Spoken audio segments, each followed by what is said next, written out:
Everyone knows Family Guy puts Peter through the ringer. A fall, a fight, a bad decision, fine the next week. But death has actually collected his soul more than once, and the full list of things that should have ended him goes back to Season 2. In this video, we break down how many times Peter Griffin should have died but survived anyway. Section 1. The knee that should have ended everything. The first season ran 7 episodes in 1999 before the network paused the schedule, and the second season picked up the following summer. Physical humor had been part of the show from the beginning. Peter had been hit by cars, caught in explosions, knocked around by his own incompetence in ways the show never followed up on. But nothing in those first 7 episodes had established a visual vocabulary for pain in the way the next one was about to. July 25, 2000. The episode was Wasted Talent, the 20th episode of the second season, written by Dave Collard, Ken Goen, Mike Barker, and Matt Weitzman, and directed by Burt Ring. Pawtucket Pat, the founder of the Pawtucket Brewery, has hidden 4 silver scrolls inside random bottles of Pawtucket Patriot Ale. Each scroll winner gets a tour of the brewery and a lifetime supply of beer. Peter has been drinking Pawtucket Patriot obsessively since the contest began, more than usual, which for Peter is a substantial amount. The setup is a direct parody of Charlie and the Chocolate Factory, with the scrolls standing in for the golden tickets, the brewery standing in for the factory, and Peter standing in for Charlie Bucket. When he finally finds the last scroll at a shop and the news settles into him, the show gives him exactly what the 1971 film gives Charlie at the equivalent moment. The same swelling orchestral version of the Willy Wonka song, the same full-bodied sprint through neighborhood streets, the same urgency, translated from a small British boy running through a gray industrial town to a large Rhode Island man thundering down the pavement back toward Spooner Street. He trips just before the front door. Down he goes onto one knee on the concrete path, and then the show does something unusual for a comedy program in the year 2000, and still unusual now. It holds. The camera stays on him. For approximately 30 seconds, Peter Griffin clutches his knee, releasing a long and sustained hiss through his teeth, followed by a drawn-out vowel sound that rises and falls and refuses to resolve. His arms end up pinned behind his back in a position that would be impossible if any functioning thought were guiding them.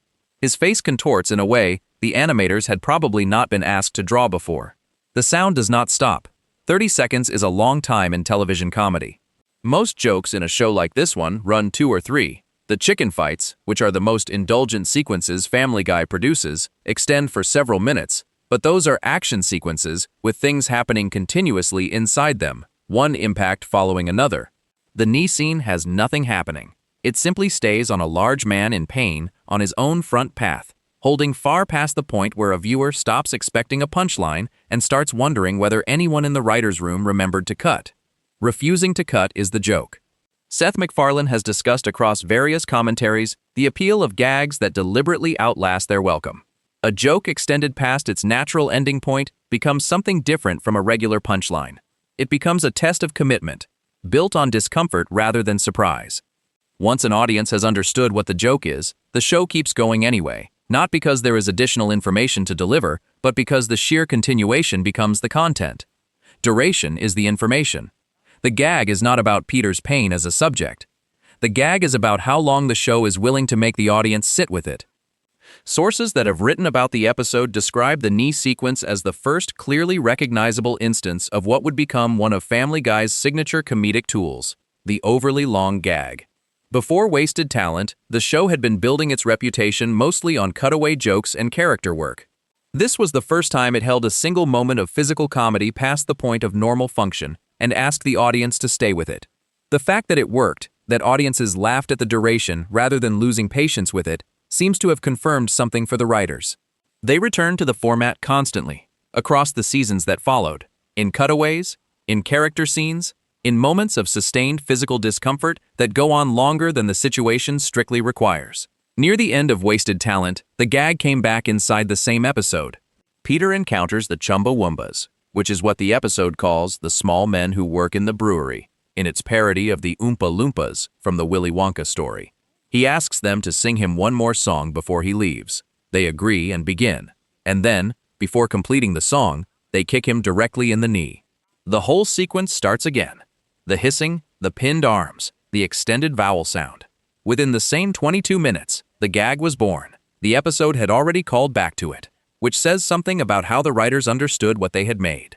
They recognized it as a recurring joke in real time, before any audience response could have confirmed it. Across later seasons, it appeared in dozens of variations. Peter trips on obstacle courses. He catches the corner of furniture in ways that bring the knee to bear. He descends staircases badly and lands in some version of the same position.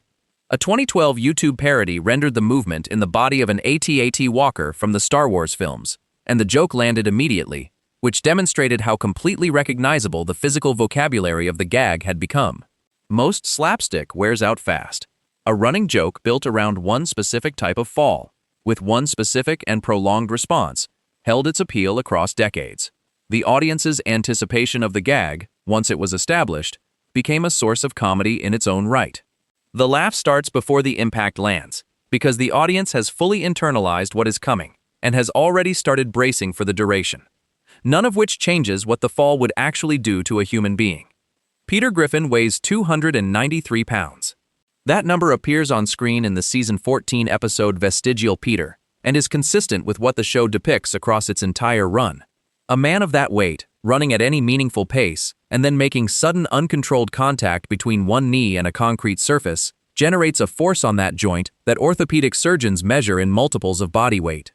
Before the impact makes contact, Peter is moving through the air with all of that mass behind him. Momentum does not simply stop when the foot catches on the path. It transfers into the nearest contact point, which in this case is one knee, at the full weight of a body moving at running speed. The impact is not simply Peter's stationary weight resting on the joint. It is Peter's moving mass decelerating against concrete in a fraction of a second, and that number is substantially larger. What breaks depends on exactly how the impact distributes.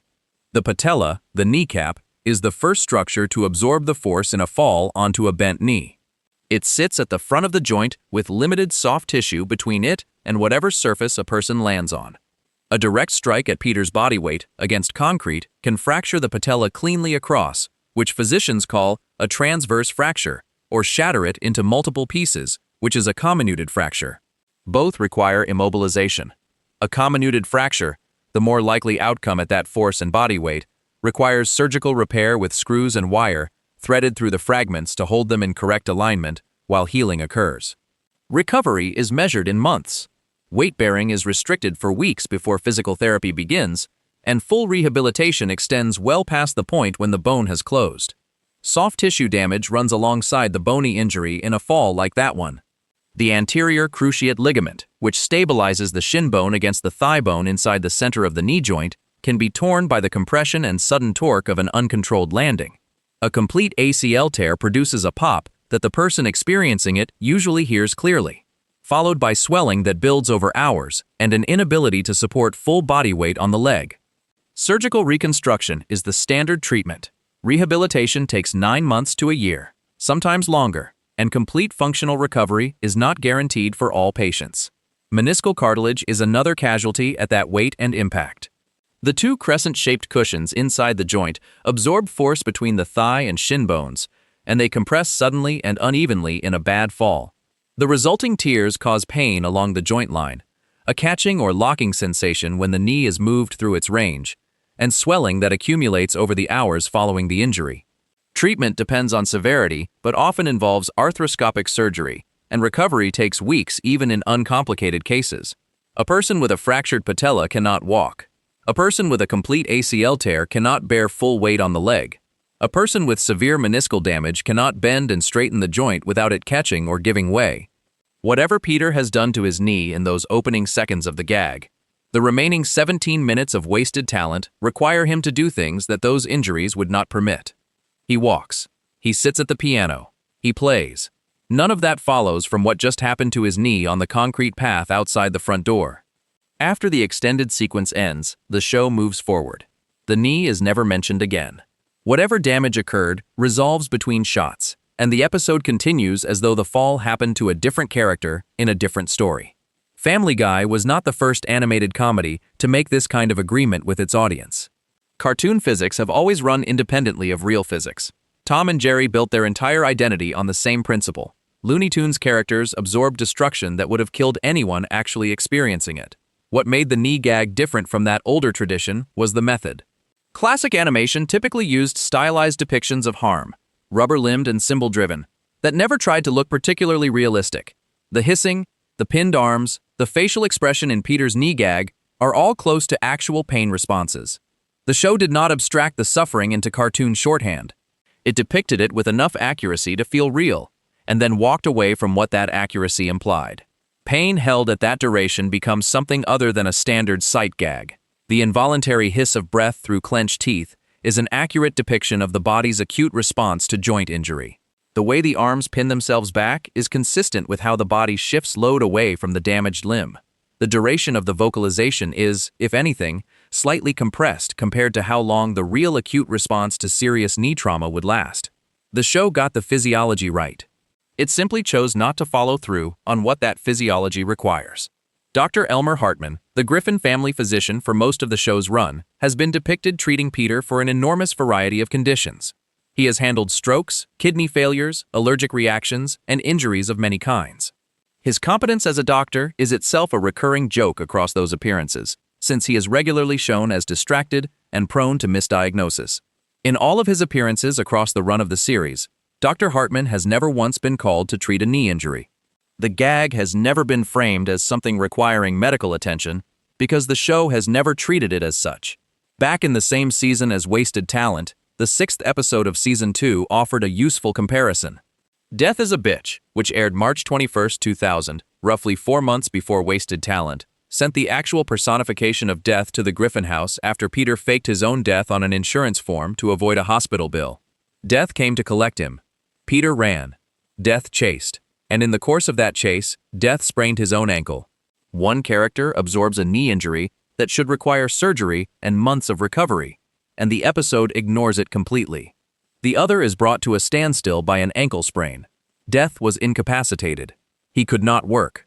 Everyone on Earth became temporarily immortal while he recovered at the Griffin house. Those two injuries landed about 4 months apart in the broadcast calendar of the same season, and together, they describe the rule the show was already setting down.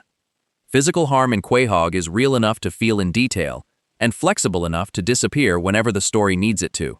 Peter operates under a different set of physical laws than everything around him, including, as it turns out, the personification of death itself. Wasted Talent first aired on July 25, 2000, and the gag it introduced has been running for more than 25 years. The specific image of Peter on the ground, arms behind his back, face contorted, producing that extended sound, is one of the most widely circulated visual moments in the show's history. Compilations of the gag and its various iterations across seasons accumulate views in the millions. People who have seen the show know it instantly. People who encountered it online without watching the show still know the pose. At 293 pounds, running at full speed, falling onto concrete, and then getting up and walking inside without limping, Peter Griffin was doing something the human body cannot do. The show was already telling the audience, in the very first instance of its most famous physical gag, that Peter's body works differently. He will feel pain. The camera will stay on that pain longer than anyone is comfortable with. And then he will stand up, walk inside, sit at the piano, and his knee will be fine. That is the agreement Wasted Talent put on the table. Every subsequent instance of the gag renewed it, and the show has never shown any interest in renegotiating. Before we move on, if you're enjoying this analysis, please consider subscribing. It helps the channel tremendously. What follows that template is louder, longer, and spread across multiple city blocks, started by an expired coupon from a giant bird and ending, repeatedly, in plane crashes. Section 2. The fights that should have killed him immediately. Every extended fight between Peter Griffin and Ernie the Giant Chicken begins the same way. A scene is already in progress. Peter is in the middle of something. A conversation, a neighborhood dispute, a domestic moment that has nothing to do with what is about to happen. Then Ernie appears. The two of them lock eyes, and whatever was happening before stops, completely and without apology, for as long as the fight takes. For the audience watching live, the first time this happened with full force was December 26, 1999, in Da Boom, the 3rd episode of the 2nd season.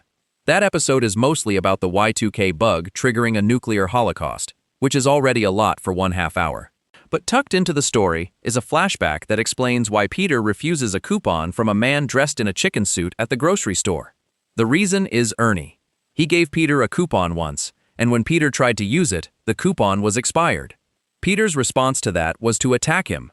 The flashback shows the resulting fight, which is the first in the series, and it runs long enough to establish that this is not a normal cartoon scuffle. Buildings are damaged. The surrounding neighborhood pays a serious price. Peter wins and walks away. Ernie is left for dead. And then Ernie's leg, barely visible at the edge of the frame, curls slowly into a fist. That final detail is the engine of the entire running gag. Ernie has never actually been finished, no matter how complete Peter's victory appeared.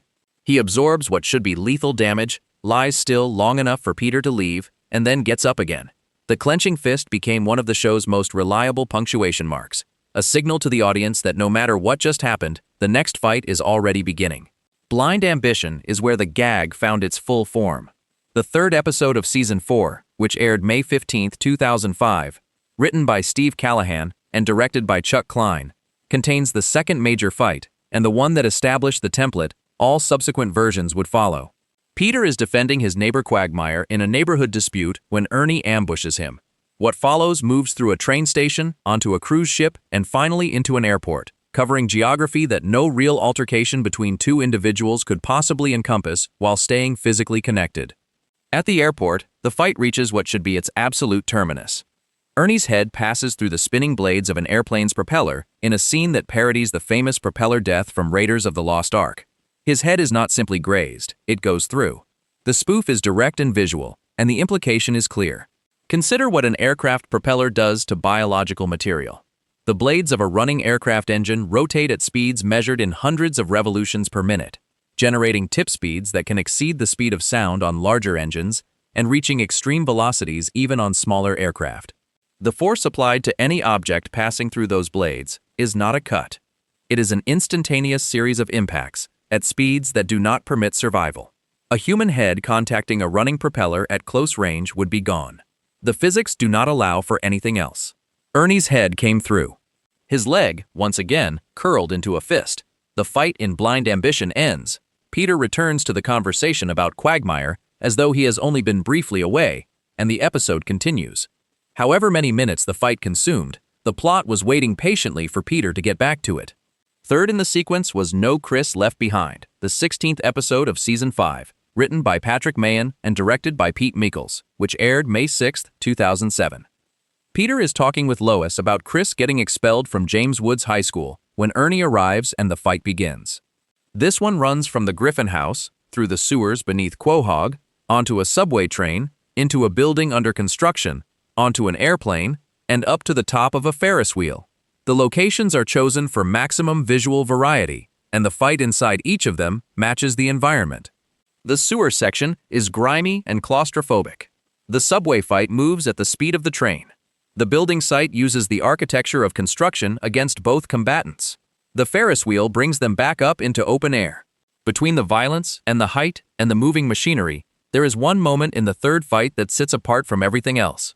A scene drawn directly from the 1973 film Enter the Dragon shows Ernie, mid-fight, pausing to lick his own blood.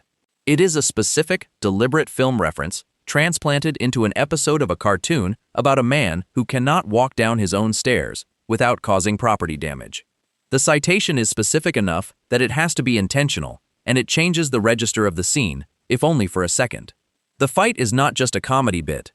The animators are treating it as an action sequence that knows its own genre. Medically, the territory the third fight covers is worth mapping against what survival would actually require. The sewer alone presents several fatal challenges. Sewers contain bacteria and gases that are dangerous to breathe in quantity. A fight at the pace and violence of what the show depicts, sustained through the duration shown, in that environment, would produce septic exposure on top of every impact injury. The subway adds the risk of electrification from the third rail and the danger of moving at high speed through a confined space. The building site adds falling material, heavy machinery, and exposure to the kind of impact surfaces that construction sites are specifically designed to minimize contact with, because contact is extremely dangerous. The airplane and the Ferris wheel add height, and height means falls. Ribs break from sustained blunt force impacts. Kidneys bruise and can rupture. The liver, the spleen, and the pancreas are all vulnerable to the kind of repeated body blows the fights show both combatants absorbing. Traumatic brain injury accumulates across multiple head impacts, and every fight includes enough of those to produce severe concussion at minimum, and far worse in a realistic accounting. The internal bleeding alone from the first fight sequence would require emergency surgery. Getting to the second fight in a medically accurate world would mean recovery time measured in months. Peter has never been shown to need any of that time. He returns from each fight battered and bruised, which the show acknowledges visually, and then picks up the conversation at the exact point where it was interrupted, as though the gaps between fight and conversation are simply erased. Nobody comments on the duration. Nobody asks where he was or what happened. The neighbors and family members who were mid-sentence when Ernie appeared simply continue the sentence when Peter gets back. Spending 5 minutes watching a scene with nothing in it but two figures destroying each other and the environment around them requires a particular kind of tolerance from an audience, and the show earned that tolerance by making the fights genuinely spectacular. The animation in each chicken fight is more elaborate than the animation surrounding it. The staging borrows from action cinema in ways that the show's standard register does not. Camera angles that would not normally appear in a suburban family sitcom show up in these sequences. The fights move at a different pace from everything else in the episode, cutting faster, holding wider, and spending more time on individual impacts. They are a different genre sitting inside the show's normal genre, which is part of why they work at the length they do. The audience is watching something that resembles a short action film, not an extension of the sitcom they were watching before Ernie walked in. MacFarlane's position on Ernie shifted over the years. According to commentary attached to The Simpsons Guy, the 2014 crossover episode, MacFarlane had intended the fight in Internal Affairs to be Ernie's final appearance. He wanted to kill the character in that episode. The decision to keep Ernie alive came from director Peter Griffin, who argued for the character's future usefulness, including a potential role in a planned Family Guy feature film. The film was never made. Ernie kept going. Internal Affairs is the 4th season 10 episode, which aired May 20th, 2012, written by Wellesley Wild and directed by Julius Wu. The trigger for this fight is the most mundane in the series. Peter backs his car into Ernie's car at the Drunken Clam. That is the entire cause. From that starting point, the fight moves through time on Stewie's time machine, through a genetic cloning laboratory where both combatants acquire dozens of identical copies of themselves who continue fighting, up into space, and back down onto an oil rig. Ernie is hanged, pierced, and roasted by rocket engines in the course of this episode. The fight runs for approximately 5 minutes, which is roughly 1/4 of the episode's runtime. 5 minutes is not an abstract number. A standard family sitcom without commercials runs around 22 minutes. Dedicating 5 of those minutes to sustained physical combat, with no plot advancement, no character development, and no dialogue, requires that the combat itself justify the space. The chicken fights have always argued, implicitly, that they do. The audience reaction across the show's run suggests that argument has largely succeeded, at least in the earlier iterations. Real fights end in seconds. That is the consistent finding in the medical and forensic literature on physical altercations. Professional boxing matches, where 2 trained athletes wear gloves and compete under rules designed to limit damage, produce visible fatigue within minutes. Uncontrolled street fights, which are what the chicken fights technically are if they are anything, last an average of about 15 seconds before one party is incapacitated by injury, exhaustion, or both. The fights between Peter and Ernie last for multiple minutes, across multiple environments, with no rest periods, after impacts that would incapacitate both combatants independently. Running beneath the comedy of all of that is the structural argument the show is making about Peter's body. Every one of these fights is also, in its own exaggerated way, a catalog of the things that should have ended him. The propeller should have ended him in blind ambition. The fall from the Ferris wheel should have ended him in No Chris Left Behind. Being shot into space and crashing back to Earth on an oil rig should have ended him in Internal Affairs. Each fight contains between 3 and 10 separate moments where the physics of the situation point clearly toward death as the only available outcome, and each time, Peter is fine enough to walk back to the conversation. When The Simpsons Guy arrived in 2014, the chicken fight format was handed a new opponent. Homer Simpson replaced Ernie, and the fight ran for 8 minutes in the same escalating style, moving through the city at increasing speed and destruction. Homer had never been in a fight of that kind before. Peter had done it multiple times. The show was transferring its signature indulgence onto a borrowed character, which is one of the more confident things a show can do with a running gag. Use it as a vehicle for a guest. Ernie's death eventually arrived in The Chicken or the Meg, the 7th episode of season 23. Meg, who had been dating Ernie's son Nugget, ultimately ended the feud the only way available, which was to rip Ernie's head off. The body then ran around headless, as chicken bodies do briefly from reflex activity, before finally stopping. The image of a headless Ernie running was, in its own way, a final comment on the entire gag. Even the death was a physical impossibility, because the show has spent 25 years in the business of physical impossibility, and ending on a body that keeps running after the head has been removed is at least honest about the tradition it comes from. Ernie is gone. Whatever the fights meant for the character's story, what they meant for Peter's body is a record that runs from 1999 to the show's 23rd season. Across that span, Peter absorbed impacts that should have fractured his skull, ruptured his organs, severed his limbs, and killed him several times over in each individual fight. He returned from every one of them in time to say whatever needed to be said next. He lost track of why the fights had started. He went to dinner with the man he had been trying to destroy, argued over who would pay the bill, and started again. The feud is not a story about anger or rivalry or violence. It is a story about a body that refuses to acknowledge what is happening to it. That refusal is funny, and it has been funny for 25 years. And it will not stop being funny simply because the anatomy does not cooperate. Before we move on, if you're enjoying this analysis, please consider subscribing. It helps the channel tremendously. The chicken fights account for the most dramatic physical impossibilities in the show's history. The next category is quieter and smaller, and it took place inside a fast food restaurant on a Tuesday, and the medical community has a very specific name for what happened. Section 3. The stroke that healed in 5 minutes. On January 13, 2008, Family Guy aired an episode that began with a mustache and ended with a talking cow, and, somewhere in the middle, depicted one of the most medically accurate sequences the show has ever produced, followed by one of the most medically absurd. Stroke is the 8th episode of Season 6, written by Wellesley Wild and directed by Brian Iles.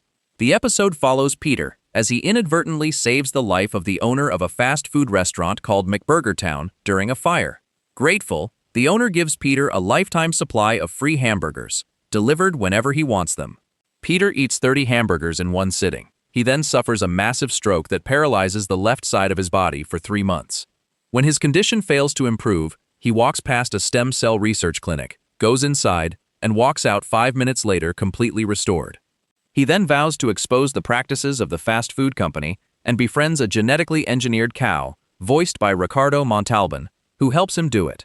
That plot summary contains 2 things that pull in completely opposite directions. The 3 months of impaired function following the stroke is, by Family Guy's standards, an unusually honest commitment to medical consequence. The 5-minute stem cell cure is one of the most cavalier dismissals of medical reality the show has ever committed. Both of them are in the same episode, and both of them deserve attention, because together, they describe exactly where the show's tolerance for consequence ends. Before the stroke arrives, the episode does something specific that is worth noting. In the scene just before Peter collapses, he mentions that he cannot feel anything on the left side of his body. The detail is quiet, delivered almost as a throwaway line, but it is a medically accurate warning sign. Loss of sensation on one side of the body is a recognized precursor to stroke, listed among the early symptoms that emergency medicine identifies under the acronym used to help the public recognize stroke quickly. The show embedded a real clinical signal into the comedy of a man eating 30 hamburgers, which is the kind of detail that suggests someone involved in writing the episode did actual research. Each of those 30 hamburgers, eaten in sequence without pause, represents something the human body is not designed to process in a single sitting. A fast food burger of the type the episode is parodying contains somewhere between 400 and 600 calories and between 25 and 40 grams of fat, depending on the specific construction. 30 of them, consumed in one session, delivers somewhere between 12,000 and 18,000 calories and between 750 and 1,200 grams of fat into the digestive system simultaneously. The body cannot process that volume at speed. Triglyceride levels, which measure fat in the blood, spike dramatically following a high-fat meal, even under normal circumstances. At that volume, the effect is severe and immediate. Blood viscosity changes. The arteries that supply the brain with oxygenated blood are already, at Peter's age and weight and given his known dietary and alcohol consumption habits, likely carrying plaque deposits that narrow their internal diameter. A massive fat load on top of an already compromised vascular system is precisely the kind of trigger that emergency cardiologists and neurologists spend considerable time warning people about. Stroke is the medical term for what happens when blood supply to part of the brain is cut off, either by a clot blocking an artery or by a blood vessel rupturing and bleeding into brain tissue. The first type is ischemic and accounts for roughly 87% of strokes. The second type is hemorrhagic. In Peter's case, given the mechanism the episode is depicting, an ischemic event is the more likely scenario, with a blood clot possibly formed from the dramatic change in blood composition following that meal, blocking one of the arteries supplying the brain. The show gets several things right about what happens next.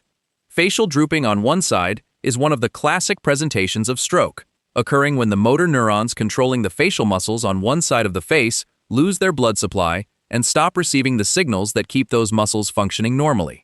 The episode shows Peter's eye and part of his mouth sliding down on the left side of his face, which is an accurate visual representation of that symptom rather than a cartoon simplification of it. The animators drew a face that looks like a real stroke presentation.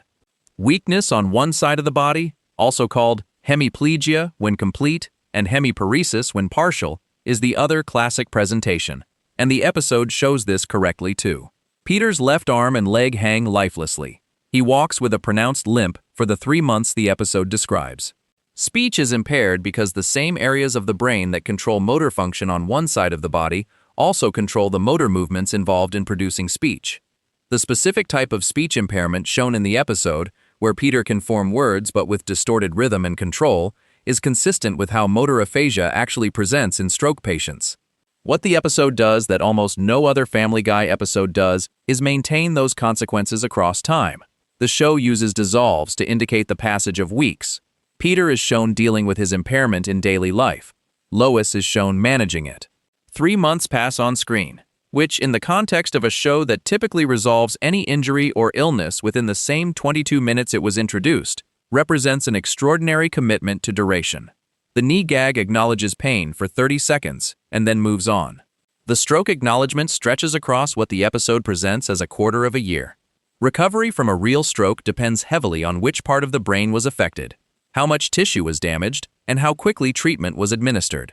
In the most favorable circumstances, where a clot was identified and dissolved quickly with appropriate medication, and where the affected area was small, significant recovery is possible within weeks to months. In more severe cases, the damage is permanent, and rehabilitation aims to help the person adapt to a new level of function rather than restore the previous one. 3 months is within the range where meaningful natural recovery can occur in favorable cases, which means the show is not being completely unreasonable about the timeline. Peter's presentation was severe enough, with visible facial drooping and complete left side weakness, that his recovery in even 3 months would be on the optimistic end of the medical spectrum. Stem cells are not what the episode implies they are. The field of stem cell research in 2008, when the episode aired, was scientifically active and politically charged. The administration then in office had placed restrictions on federal funding for certain types of stem cell research, making the topic a genuine public debate. McFarlane's politics were well known, and a scene in which Peter walks into a stem cell research facility and emerges 5 minutes later, completely cured of a 3-month-old neurological injury, reads as a political joke about those restrictions as much as a medical one. The implicit argument is that if this technology were more freely developed, it could do things this impressive this quickly. As of January 2008, it could not. Stem cell therapy for stroke was an active area of research, but the research consisted of laboratory studies and very early-phase human trials, not clinical treatments available to the public in street-level facilities.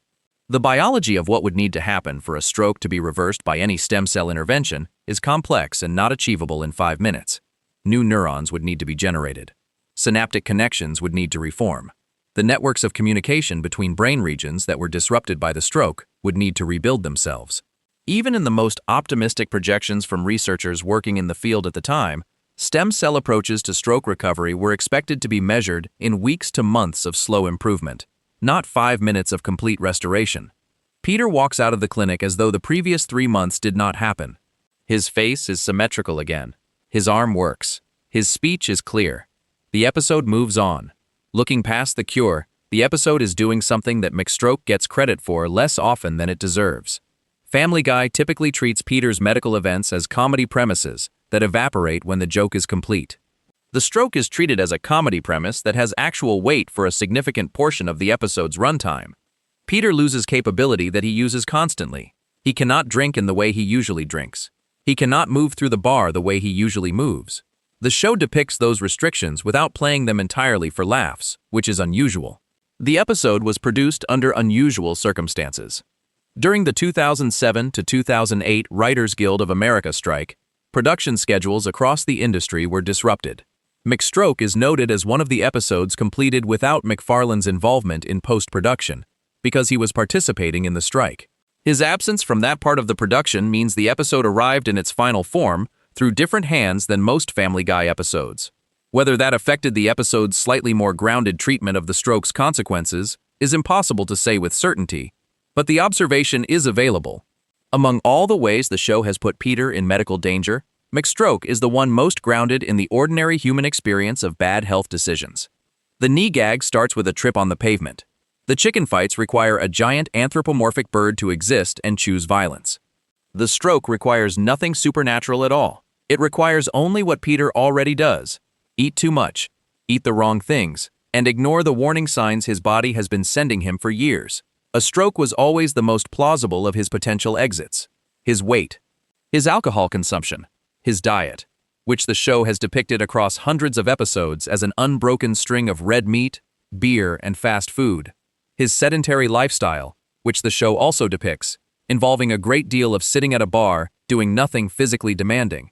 The American Heart Association identifies high blood pressure, high cholesterol, obesity, physical inactivity, heavy alcohol consumption, and poor diet as the principal modifiable risk factors for stroke. Peter Griffin checks every single one of those boxes. He has been checking them since 1999. The stroke in McStroke was, from a purely epidemiological standpoint, his first season alone contained enough dietary and lifestyle information to place him in a high-risk category. The years that followed added more evidence. By the time McStroke aired in Season 6, Peter had been building toward a serious cardiovascular event for close to a decade of broadcast time. The surprise is not that the stroke happened. The surprise is that it only happened once, in one episode, and that it resolved in 5 minutes. Ultimately, the stroke episode is the clearest case in the show's history of Family Guy almost telling the truth about its lead character. It acknowledged that a man with Peter's body, Peter's habits, and Peter's relationship to food and alcohol is walking toward a specific kind of medical emergency. It depicted that emergency with enough accuracy that audiences familiar with stroke symptoms would have recognized what they were seeing. It sustained the consequences for longer than any other medical event the show has put Peter through. And then, it walked him into a clinic and erased everything in 5 minutes. Because the show needs Peter standing, and the show gets what it needs. The talking cow went home. The mustache never came back. The stroke was over, and the left side of Peter Griffin's face remained symmetrical for every episode that followed, as though the event that happened to it had happened to someone else. Before we move on, if you're enjoying this analysis, please consider subscribing. It helps the channel tremendously. McStroke gave Peter the most medically honest episode he has ever been given, and then took it back in 5 minutes. The next time the show nearly killed him, the trigger was something he drank on purpose. The outcome was immediate organ failure, and the proposed solution involved taking organs from the family dog. Section 4. The Organ That Kerosene Destroyed New Kidney in Town. The 8th episode of Season 9. Written by Matt Harrigan and Dave Willis, and directed by Pete Michaels. Aired January 9, 2011. And built its main story around what happens when Peter Griffin drinks a glass of kerosene. The path from Red Bull to kerosene follows a logic that is entirely consistent with how Peter makes decisions. He discovers Red Bull at the bar with his friends and becomes immediately and completely dependent on it. Lois, alarmed by how fast he is moving through everything and how little he is sleeping, pours his supply down the drain. Peter responds by deciding to make his own. The misreading that follows is where the episode's premise lives. Peter understands, correctly, that Red Bull is an energy drink and that energy drinks are associated with fuel and stimulation. He understands, incorrectly, that kerosene is therefore a reasonable substitute. His stated reasoning, delivered with full sincerity, is that kerosene is fuel and Red Bull is fuel, and therefore kerosene is Red Bull. Brian warns him against it explicitly. Peter drinks it anyway. Drinking kerosene introduces a mixture of saturated and aromatic hydrocarbons into the gastrointestinal system, which was not built to handle them. The immediate effects of kerosene ingestion include burning of the mouth, throat, and esophagus, nausea, and vomiting. The more dangerous secondary effect is aspiration, which occurs when kerosene enters the lungs rather than the stomach and causes a condition called chemical pneumonitis, an inflammatory reaction in the lung tissue that can be severe and sometimes fatal. The episode does not depict any of this. Peter collapses immediately after drinking it, which suggests the show opted for dramatic efficiency over physiological sequence. Kidney damage from hydrocarbon exposure is real, though it typically develops over hours or days rather than in the seconds the episode implies. Hydrocarbons are filtered from the blood by the kidneys, and sustained exposure causes a form of kidney injury called acute tubular necrosis, where the cells lining the kidney tubules die from toxin overload. The tubules are responsible for filtering waste products from the blood and returning water and useful substances to circulation. When those cells die, the kidney loses its ability to perform that function. Waste products that would normally be excreted begin accumulating in the blood. Creatinine and blood urea nitrogen, two standard markers of kidney function, rise sharply. The patient becomes increasingly ill. Kidney failure has two broad categories. Acute kidney failure comes on rapidly, as the episode depicts, and can sometimes be reversed if the cause is treated quickly and the damage has not been too extensive. Chronic kidney failure develops over years, often from diabetes or high blood pressure, and is rarely reversible. Peter's case, caused by a single toxic ingestion, falls into the acute category in the show's framing, which is the category most likely to respond to treatment. This is one of the episode's more medically plausible choices. Without functioning kidneys, the body cannot remove waste products from the blood on its own. Dialysis performs that function mechanically. Hemodialysis, the most common type, passes the patient's blood through an artificial membrane that filters out the waste products, then returns the cleaned blood to the body. A standard hemodialysis session lasts between 3 and 5 hours and is performed 3 times per week. The episode shows Peter undergoing this, which represents another instance of the show treating a medical consequence with more seriousness than it usually commits to. 3 months of dialysis at 3 sessions per week is a substantial medical routine, and depicting it, even briefly, places Peter in a context of sustained physical limitation that the show rarely sustains. Peter skips one of his dialysis sessions to watch Charles in Charge on television. This is medically significant in ways the episode does not fully explore. Missing a dialysis session when the kidneys are not functioning is not a minor scheduling inconvenience. Waste products that would have been removed accumulate for an extra session's worth of time. Potassium levels rise, which creates a risk of cardiac arrhythmia. Fluid builds up in the body that the kidneys would normally process. Dialysis patients who regularly skip sessions have significantly worse outcomes, and a single missed session in an already compromised patient can produce a medical crisis. The episode uses this moment to escalate the urgency around finding a donor, which is functionally accurate even if the exact mechanism is not detailed. Finding a compatible kidney donor requires matching on multiple dimensions simultaneously. Blood type is the starting point, because transplanting an organ of an incompatible blood type triggers an immediate immune rejection that can be fatal. Beyond blood type, transplant teams evaluate human leukocyte antigen matching, which involves a set of proteins on the surface of cells that the immune system uses to distinguish self from non-self. The closer the HLA match between donor and recipient, the lower the likelihood of rejection. A cross-match test is also performed, mixing the recipient's blood with the donor's to check for antibodies that would attack the transplanted organ. All of this takes time, which is why patients waiting for kidney transplants typically wait months to years, and why the show depicts the waiting period rather than a quick fix. Brian being identified as a compatible match raises a question the episode does not attempt to answer, and the question is substantial. A dog and a human are different species. The proteins on the surface of their cells are sufficiently different that a human immune system encountering a dog organ would initiate an immediate and severe rejection response. Transplanting an organ between different species is called xenotransplantation, and it has been studied extensively for decades as a potential solution to the chronic shortage of human organs for transplant. Xenotransplantation's history is long, and its record in live patients has been mostly discouraging. Early attempts to transplant primate organs into human recipients in the 20th century resulted in rapid rejection and death within days to weeks. More recent research has focused on pigs, whose organ sizes are comparable to human organs and whose physiology can be modified genetically to reduce rejection. In 2023, surgeons successfully transplanted a genetically modified pig kidney into a human patient who lived for 2 months before dying from other causes. The pig organs used in those experiments had approximately 60 genetic modifications, made specifically to make them more compatible with the human immune system. Even with those modifications, long-term survival remained uncertain. A dog kidney transplanted into a human without genetic modification would face hyperacute rejection. The human immune system would recognize the organ's surface proteins as foreign and begin attacking it within minutes to hours of transplantation. The organ would fail before it could begin to function. The patient would be in worse condition after the transplant than before. Dog kidneys specifically present a second problem beyond species incompatibility. The kidneys must be large enough to filter the blood volume of the recipient's body.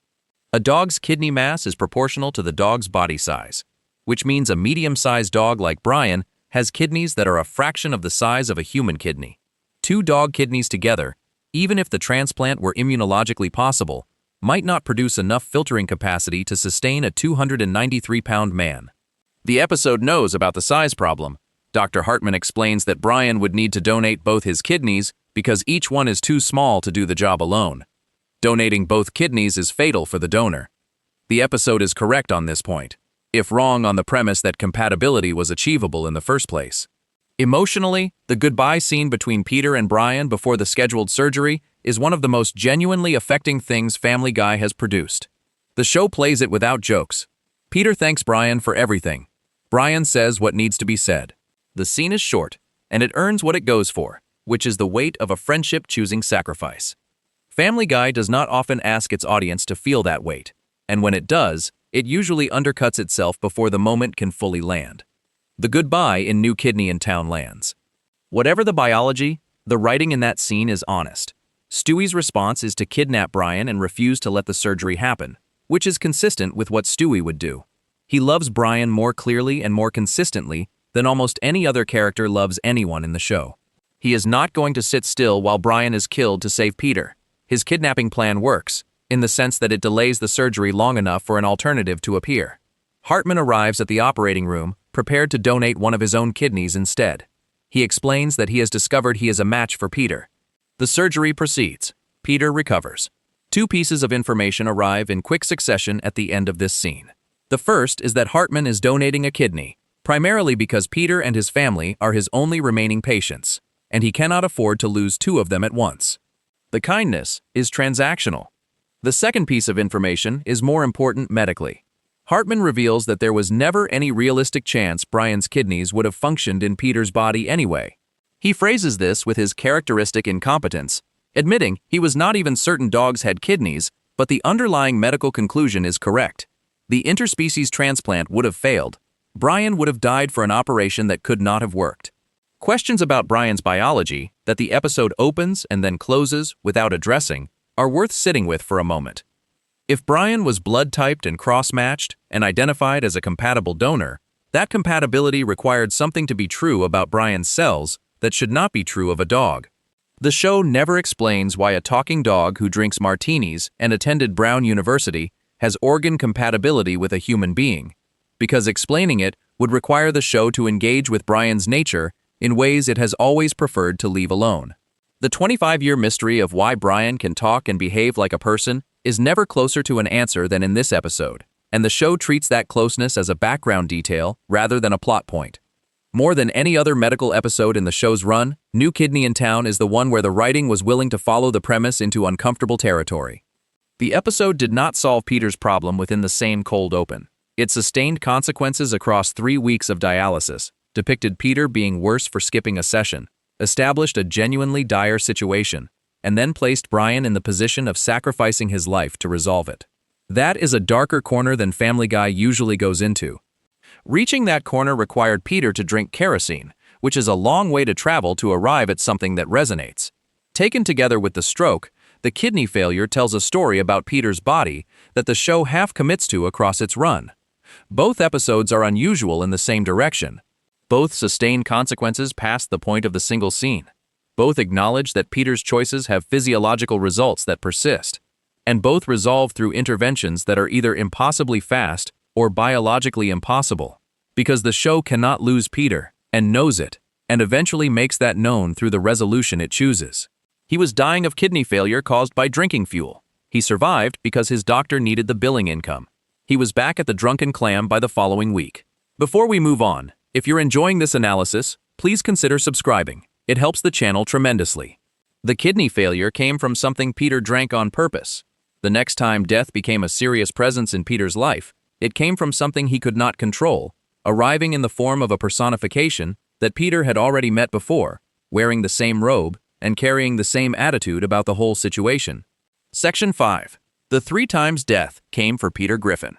Death appears in Family Guy as a named character with a speaking role, a mother, a social life, and a recurring problem with Peter Griffin. He is not a metaphor. He is not a symbol or an abstraction. He shows up at the door. He interacts with the family. He expresses opinions about entertainment and dating. And he has twice intervened directly in Peter's life to return him to it, when he probably should not have. Season 2, Episode 6, established the ground rules. Death is a Bitch, which aired March 21, 2000, written by Ricky Blitt and directed by Michael Dante DiMartino, begins with a doctor's visit. Lois finds a lump on Peter's chest. Peter goes to see the physician and learns the lump is benign, a fatty corpuscle with no medical significance. The relief is immediate, and the hospital bill is not. And Peter, faced with the cost of a medical consultation, does what he considers to be the pragmatic thing. He fills in the insurance form and checks the box for deceased. Faking one's death on an insurance form is insurance fraud, which carries its own legal consequences in reality, but the episode is less interested in that than in the supernatural one. The form goes into whatever administrative system governs such things in the show's world, and Death receives word that Peter Griffin is dead and needs collecting. He arrives at the house in his robe. He carries his instrument. He has a job to do. Norm Macdonald voiced Death in that episode, and the casting deserves more attention than it usually receives. Macdonald was known by 2000 for a particular comedic voice, flat, dry, slightly disinterested, giving the impression that whatever was happening was marginally less important than he was letting on. Putting that specific voice inside a character whose job is the universal endpoint of all human experience is a comedy concept that works on its own terms before a single joke has been written. Death as imagined by Norm Macdonald is Death as a bureaucrat who has seen too much to be moved by any of it, which is a complete characterization delivered through casting alone. Chasing Peter through the house, Death falls and sprains his ankle. He is incapacitated and must recover. He moves into the Griffin house while he heals. And while he is down, something unusual happens to the world outside. Nobody can die. The absence of death from active duty means that mortality is suspended for everyone. People survive what should kill them. The episode makes this a comedy premise and runs it briefly, but the logic is sound within the show's framework. If death is the mechanism by which life ends, and Death is sitting on the Griffin couch nursing an ankle, then the mechanism is offline. If Death injures himself chasing Peter, the implication is that Death was already there to do something. He came to collect Peter. The form was fraudulent, but Death apparently cannot verify intent before arrival. Peter was alive and Death came for him anyway, which suggests that within the show's rules, being falsely reported as dead creates a real obligation on Death's part. That is a strange position for Peter to have put himself in, and stranger still that the resolution involves Peter working as Death's substitute until the ankle heals. Working as Death, Peter is assigned to kill the cast of Dawson's Creek. He refuses. He inadvertently kills 2 airline pilots instead. Order is restored. Death is satisfied, and Peter goes back to his life without medical consequence, without legal consequence, and without having actually been dead. The episode uses Death's visit as a comedy premise rather than a mortal crisis, which is consistent with how the show had been operating for 2 seasons. Death is a neighbor, essentially, an inconvenient one. Lightning kills approximately 2,000 people globally each year, and injures many more. The peak voltage of a lightning strike is measured in the hundreds of millions of volts, and the current it delivers can exceed 20,000 amperes, passing through the body in a fraction of a second. The energy of a strike is not distributed evenly. It follows the path of least resistance through the body, which typically includes the cardiovascular and nervous systems. The heart, which operates on its own electrical signals, is profoundly vulnerable. Cardiac arrest is the most common cause of death in lightning victims, occurring when the strike disrupts the heart's normal rhythm and either stops it entirely or sends it into a pattern too chaotic to pump blood.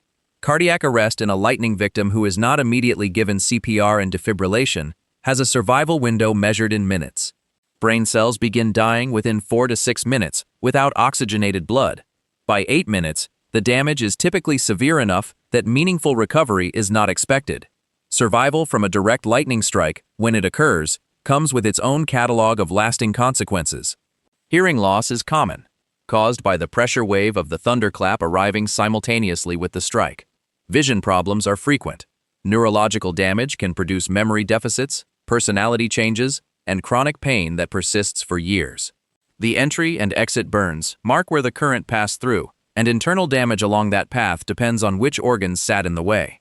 Several months after Death is a Bitch aired, Death came back.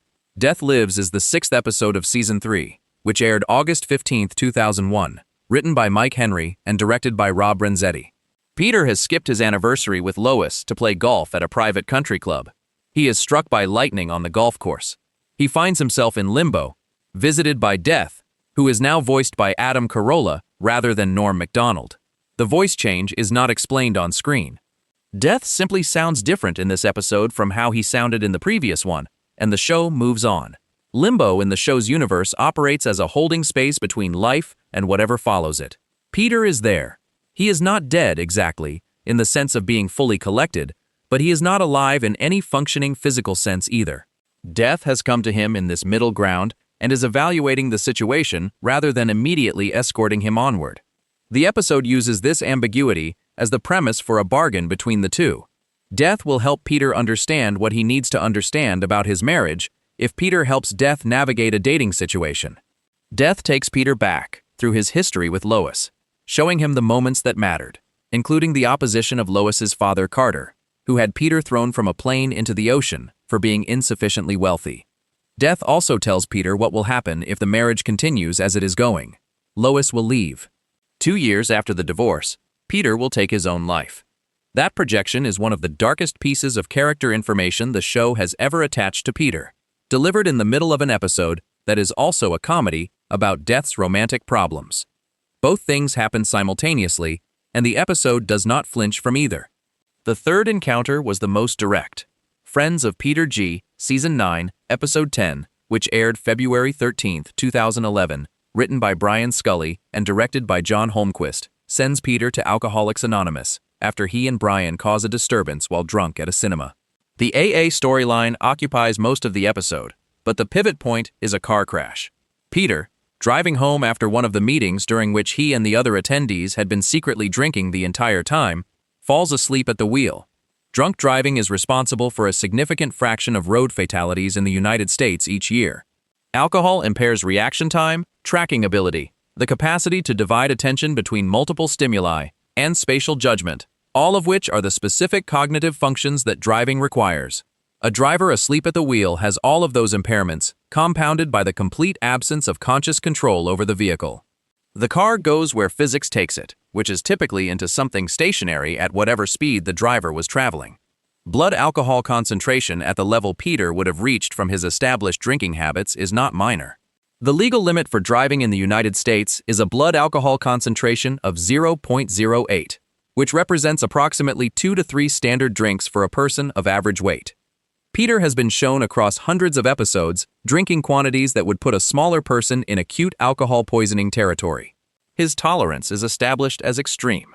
A man of his size, drinking his amounts, and then operating a vehicle is presenting a blood alcohol concentration that medical professionals would describe as a serious medical situation independent of any crash. Crashing at speed produces forces on the human body that depend on how quickly the velocity drops to zero. A sudden deceleration, the kind produced when a car hits a stationary object, applies those forces to every organ in the body simultaneously. The brain continues moving forward inside the skull after the skull has stopped, producing the contra-coup injury pattern that causes traumatic brain injury. The heart and other organs experience the same forward momentum. Seatbelts reduce the severity of these injuries by distributing the deceleration force over a wider area, but they do not eliminate it. Adam Carolla's death arrives at the crash site. The episode's wiki states plainly that Peter is killed in the crash. Death collects him. Peter is dead. Counting across all three encounters, the tally becomes specific. In Death is a Bitch, Death arrived but did not collect because the paperwork was fraudulent and Peter was alive. In Death Lives, Peter was struck by lightning and found himself in limbo, but was not fully collected, existing in an intermediate state while Death made a case for his marriage. In Friends of Peter G., Peter crashed his car and died, and Death gave him a second chance only after showing him the two futures available to him. Souls in the show's framework are apparently negotiable items. Death has demonstrated twice that he can return Peter to his body under circumstances where the rules might reasonably have prevented it. The ankle situation in Death is a Bitch was not a return of Peter's soul, since Peter never left. But in Friends of Peter G., Peter was dead in the show's stated terms, and Death chose to reverse it for reasons related to Peter's drinking habits rather than any technical error. Death gave back a soul he had legitimately collected because he wanted to illustrate a point about moderation. Whatever philosophical implications that carries, the practical effect is that Peter Griffin has been dead, in the show's own terms, and is walking around Quahog as a man whose soul was returned by a personification who had something to say about beer. That is a stranger position than any other character on network animation has been placed in. Moderation is what Death ultimately recommended, not sobriety, because the sober vision of Peter's life showed a man so boring that his family and friends could barely stand him. Not heavy drinking either, because that vision showed something darker and crueler than the audience needed to see for very long. Moderation. Peter bought back half a case of the beer he threw away at the end of the episode, threw the other half in the trash, and went home. Death was not wrong. Peter is genuinely worse stone sober, and whatever damage his drinking has done is damage that has accumulated across 25 years without actually killing him, despite the biological implausibility of that. Peter has met Death 3 times and outlasted the encounter each time, which is either a testament to the show's investment in keeping its lead character alive or evidence that even Death is not quite sure what to do with this particular case. Before we move on, if you're enjoying this analysis, please consider subscribing. It helps the channel tremendously. Death gave Peter back each time, which says something about the show's relationship with mortality. The next section covers a different kind of survival, one that did not involve a supernatural negotiation, but a nuclear explosion inside a basement on New Year's Eve.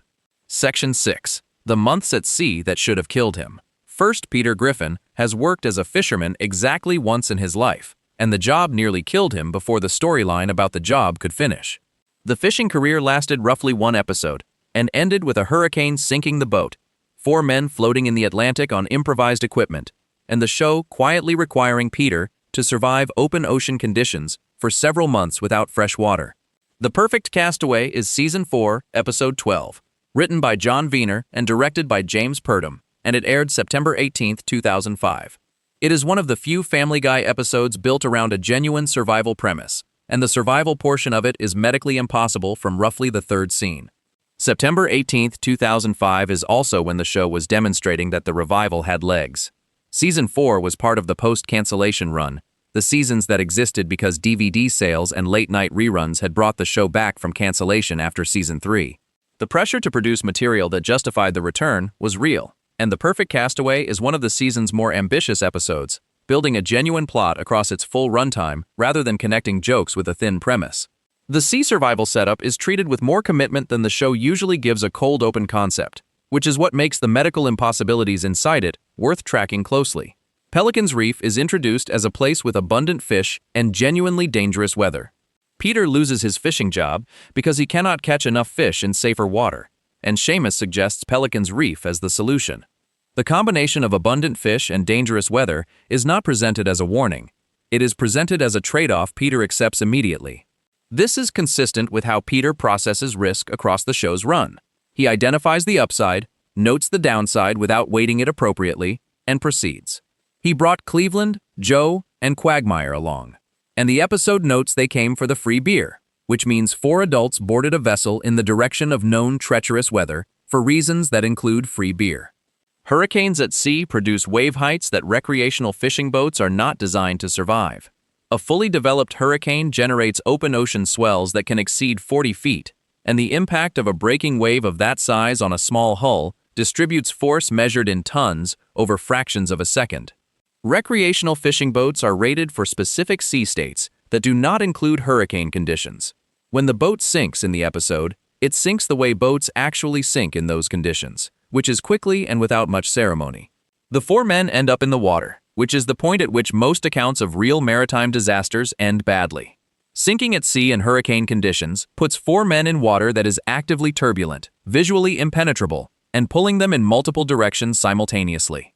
The instinct to swim to the surface is correct, but difficult to execute when wave action is breaking overhead, because breaking waves produce white water that provides little buoyancy, and the turbulence below the surface can disorient a swimmer completely. Peter, at 293 pounds, with the cardiovascular fitness the show has documented across its run, would not be the most capable swimmer in those conditions under any circumstances. Sex dolls kept all four of them alive, which the episode delivers as a joke about Quagmire's personal habits while also solving the survival problem. A raft requires buoyancy, and inflated objects of any kind provide buoyancy, which is the structural reason the joke works. The episode does not ask how many sex dolls Quagmire was carrying on a fishing trip or what their combined buoyancy would need to be to support four adult men, one of whom weighs nearly 300 pounds. It presents the raft, puts the men on it, and moves on. Maritime flotation standards exist specifically because the difference between surviving and not surviving in open water depends on whether a person can stay above the surface long enough for rescue. Life rafts rated for maritime use are constructed from materials tested against UV degradation, saltwater exposure, and the mechanical stress of wave action over extended periods. Quagmire's collection would face all of those conditions simultaneously. Saltwater degrades rubber and vinyl compounds. UV radiation breaks down the same materials. Wave action at sea places continuous stress on seams. The raft that the episode requires to survive several months would not be the raft that left port. Dehydration kills first in any survival situation involving open ocean exposure.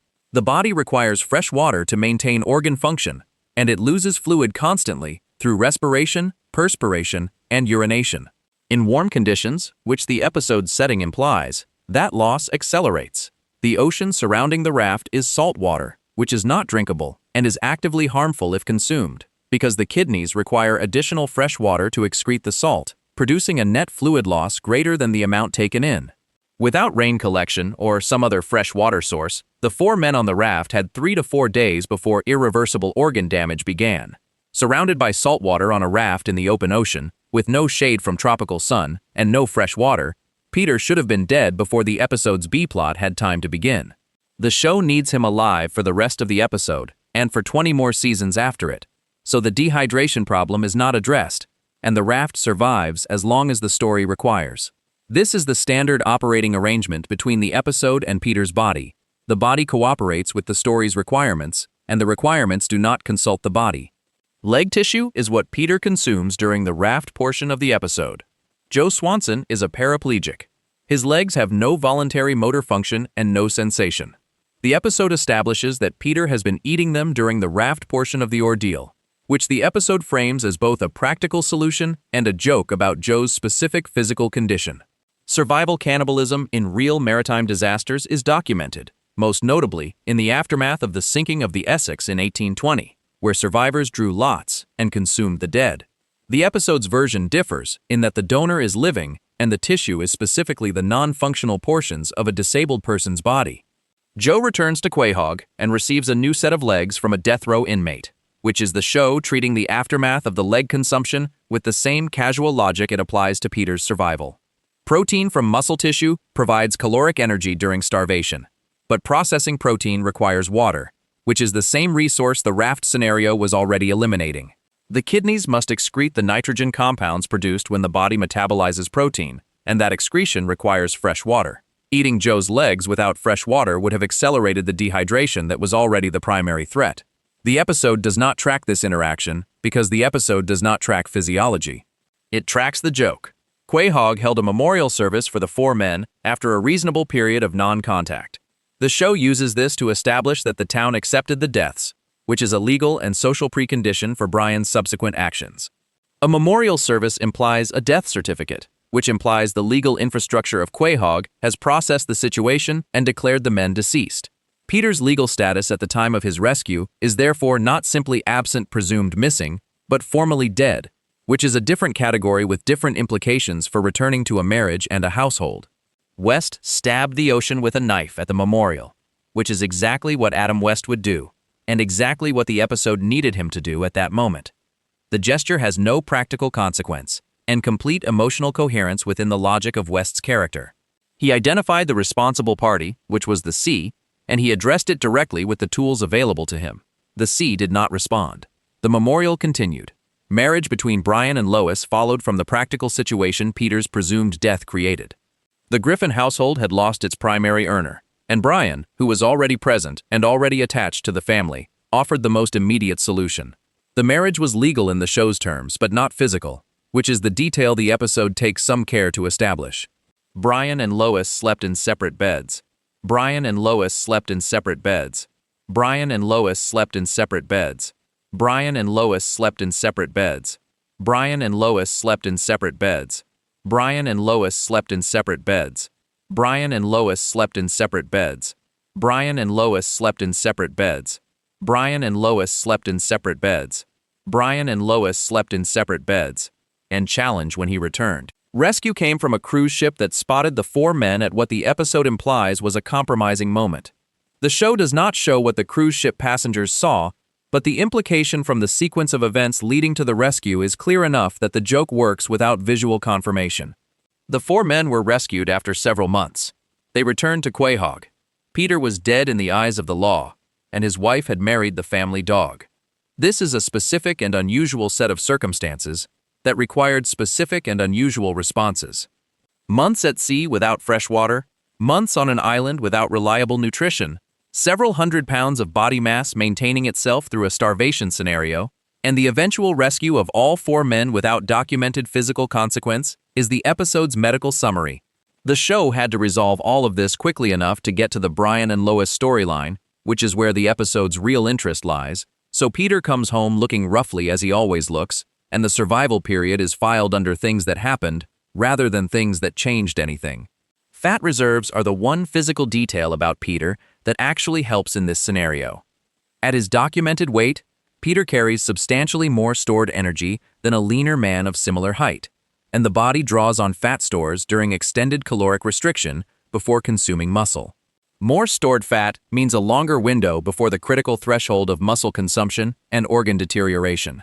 The conditions that make Peter medically vulnerable in every other section of this video, the obesity that drives his cardiovascular risk and his stroke probability, would in the specific context of a starvation survival scenario extend his viable timeline. The thing that should kill him slowly in ordinary life bought him time in the ocean. Protein digestion and sun exposure, and the structural failure of an improvised raft and dehydration in tropical open water should have ended the episode before it had a chance to become about Brian and Lois. The survival scenario required by the first act of the episode is, medically, more immediately threatening than the stroke from 30 hamburgers or the kidney failure from kerosene, both of which allow days or weeks before the fatal threshold. Open water survival without fresh water has a window measured in days, not weeks, and the episode spans months. Quahog's reaction to Peter's survival was to update the death certificates and proceed. Joe got new legs. The marriages were untangled. The drunken clam was presumably still open. The show returned to its normal configuration the following episode, and the months at sea were not referenced again. Winning Lois back required Peter to make a case for himself that Brian could not make, which came down to history rather than capability.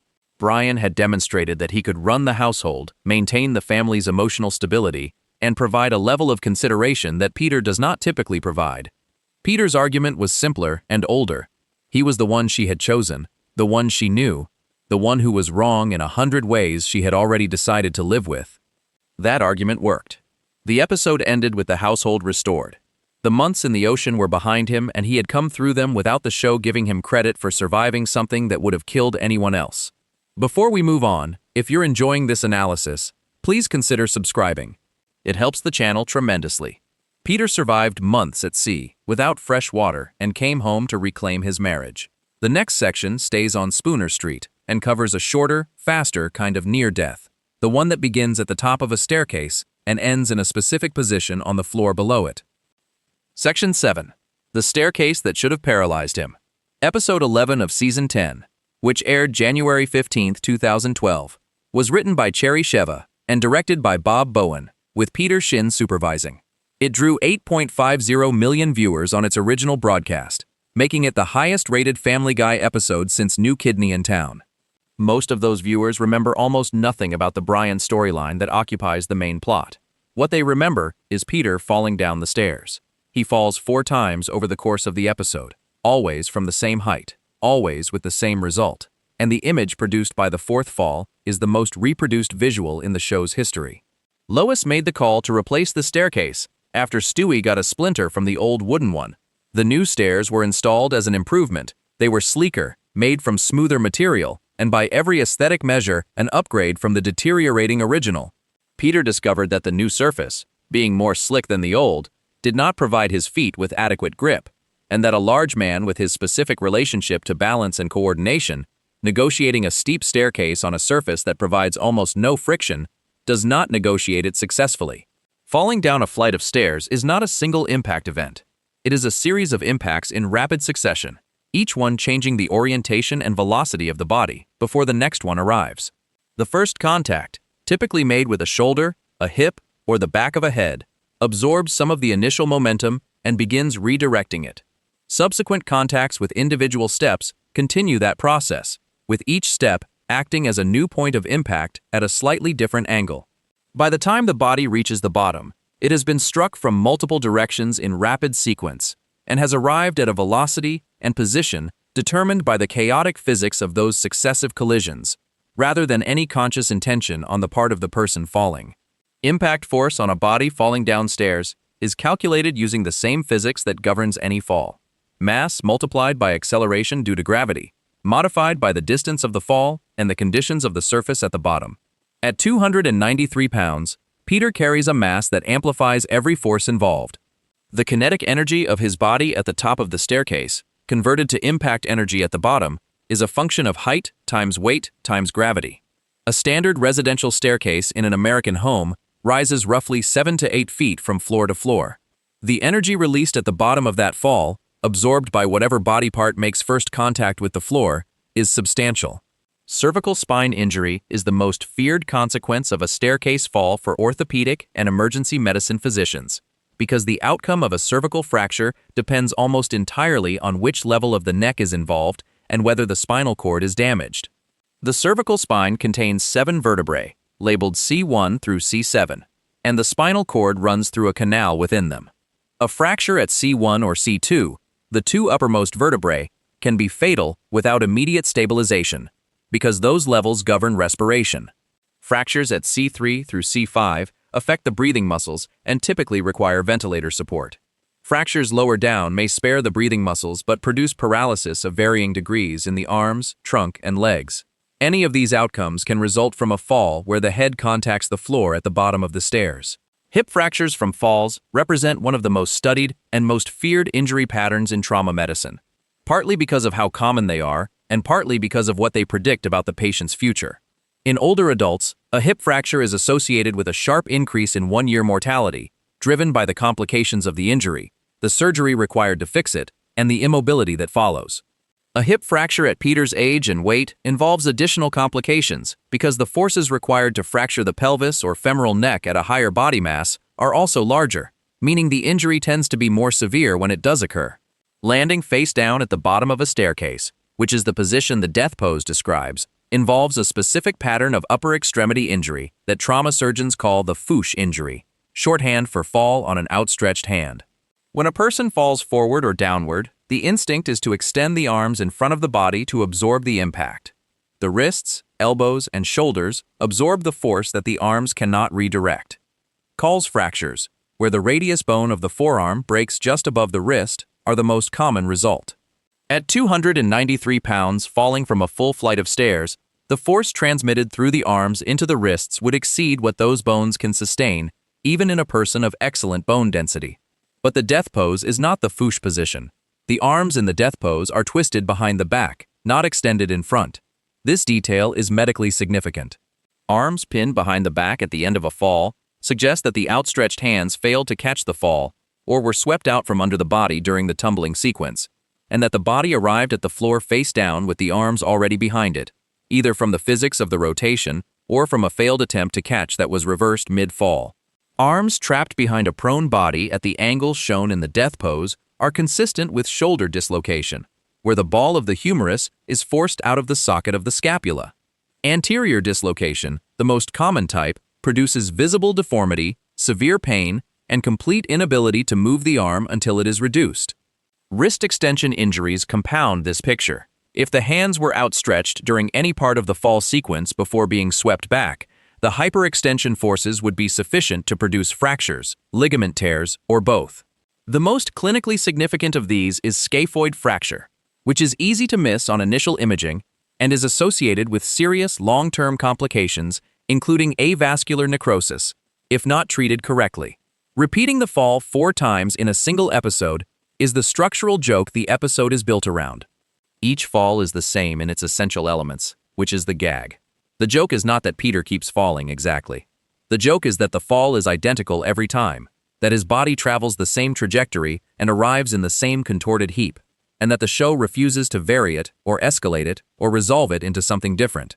4 times is the right number for that joke. 3 would have suggested the show was building to something. 5 would have overstayed. 4 lands as a commitment. YouTube culture in 2012 was already practiced at the business of extracting single scenes from television episodes and distributing them in isolation. The clip of Peter falling down the stairs from The Blind Side was uploaded to YouTube in June 2012, several months after the episode aired, which is a typical lag for content that gains traction through word of mouth rather than immediate broadcast attention. The uncensored version, which includes the full profanity that the broadcast version bleeps, was uploaded separately in 2016 and also accumulated millions of views. Upload history matters here in a way it did not for most television content of the era. The death pose clip did not go through traditional media amplification. It was not written about at length in entertainment press. It was not featured on a clip show or promoted by the network. It spread through shares and recommendations, the way internet content spreads when the thing being shared is directly legible to people who have not seen the source material. Someone who had never seen The Blind Side and had never watched Family Guy could watch 30 seconds of Peter falling downstairs and understand everything the clip was doing. No setup required. Millions of plays later, the pose had detached from the episode entirely and was circulating as a visual format. Internet culture does this consistently with certain images. The image becomes a template, and the template gets filled with new content. People photograph themselves in the pose. Animated characters from other programs get edited into it. The pose becomes a shorthand for physical defeat, for exhaustion, for the specific comic feeling of having tried to do something and ended up on the floor. Physical comedy in television has produced famous images before. Chevy Chase, falling on Saturday Night Live in the 1970s. Dick Van Dyke and the Ottoman. Lucille Ball's pratfalls in I Love Lucy. What made the death pose unusual in that lineage was how completely it traveled beyond the context that produced it. Those earlier examples are remembered primarily by people who remember the shows. The death pose reached an audience that largely does not know what episode it came from, does not know what the episode is about, and has seen the clip in context that have nothing to do with Family Guy. Handrails exist for exactly the reason Peter needed them. Building codes in the United States require handrails on staircases because they provide a fall arrest mechanism. When a person begins to lose their footing on stairs, gripping a handrail interrupts the fall sequence before it has built up significant momentum, allowing the person to recover, or, failing that, to arrest the descent before multiple impacts have occurred. The force required to hold a 293-pound person at the beginning of a fall, when that person has not yet reached significant downward velocity, is a fraction of the force required to arrest the same person at the bottom of the staircase after several impacts. Building codes also regulate the materials used for stair treads, specifically because of the friction coefficient required to prevent slipping. A slick surface that does not provide adequate grip under the compressive force of a heavy footfall is precisely the defect that tread material regulations are designed to prevent. The new staircase Lois installed, which is described as sleeker and more slippery than the original, would fail current building code requirements if it is as frictionless as the episode depicts.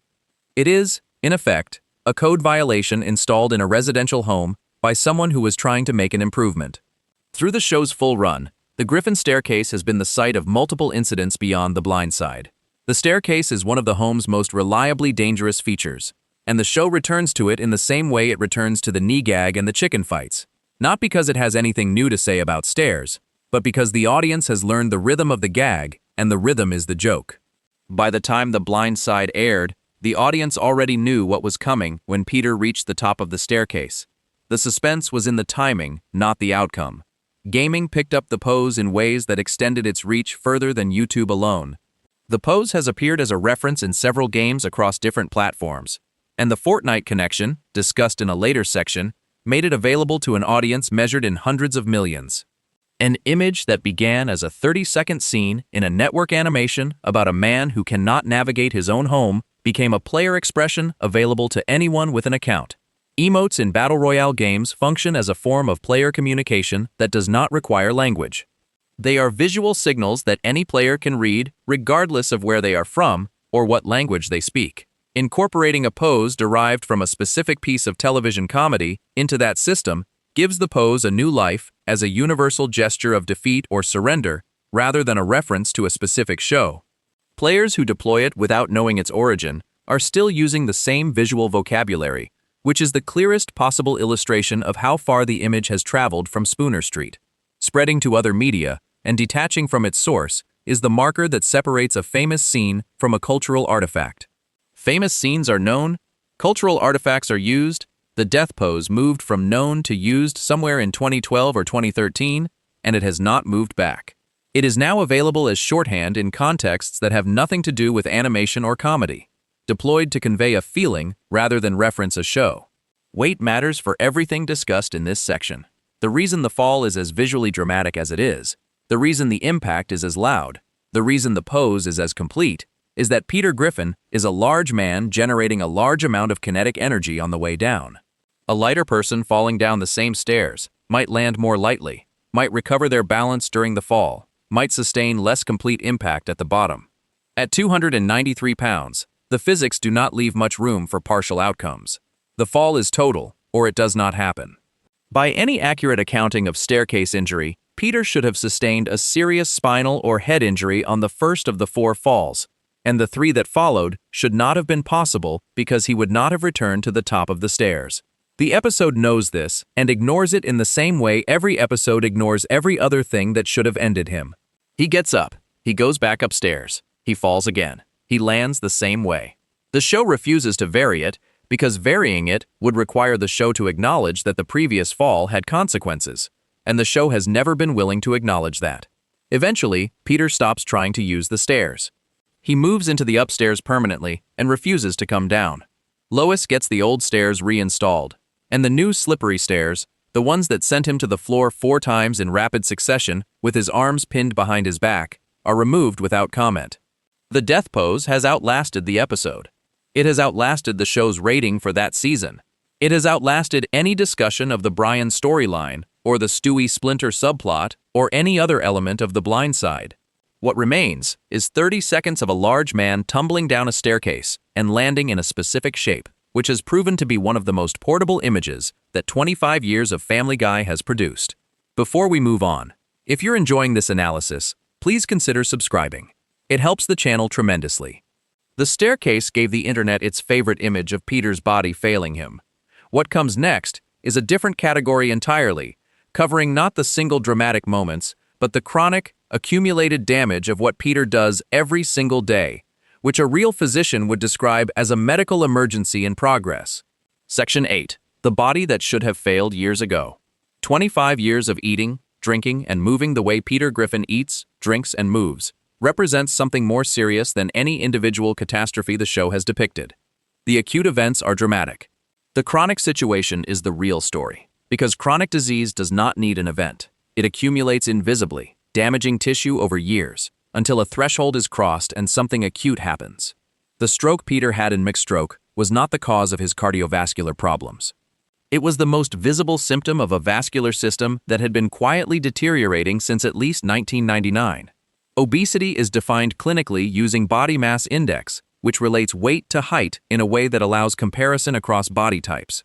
At 293 pounds, the BMI calculation for Peter depends on his height, which the show has handled inconsistently. The character has been described at various times as 5 feet 10 inches, 6 feet, and 6 feet 3 inches, in an episode where the description was played as a joke and quickly reversed.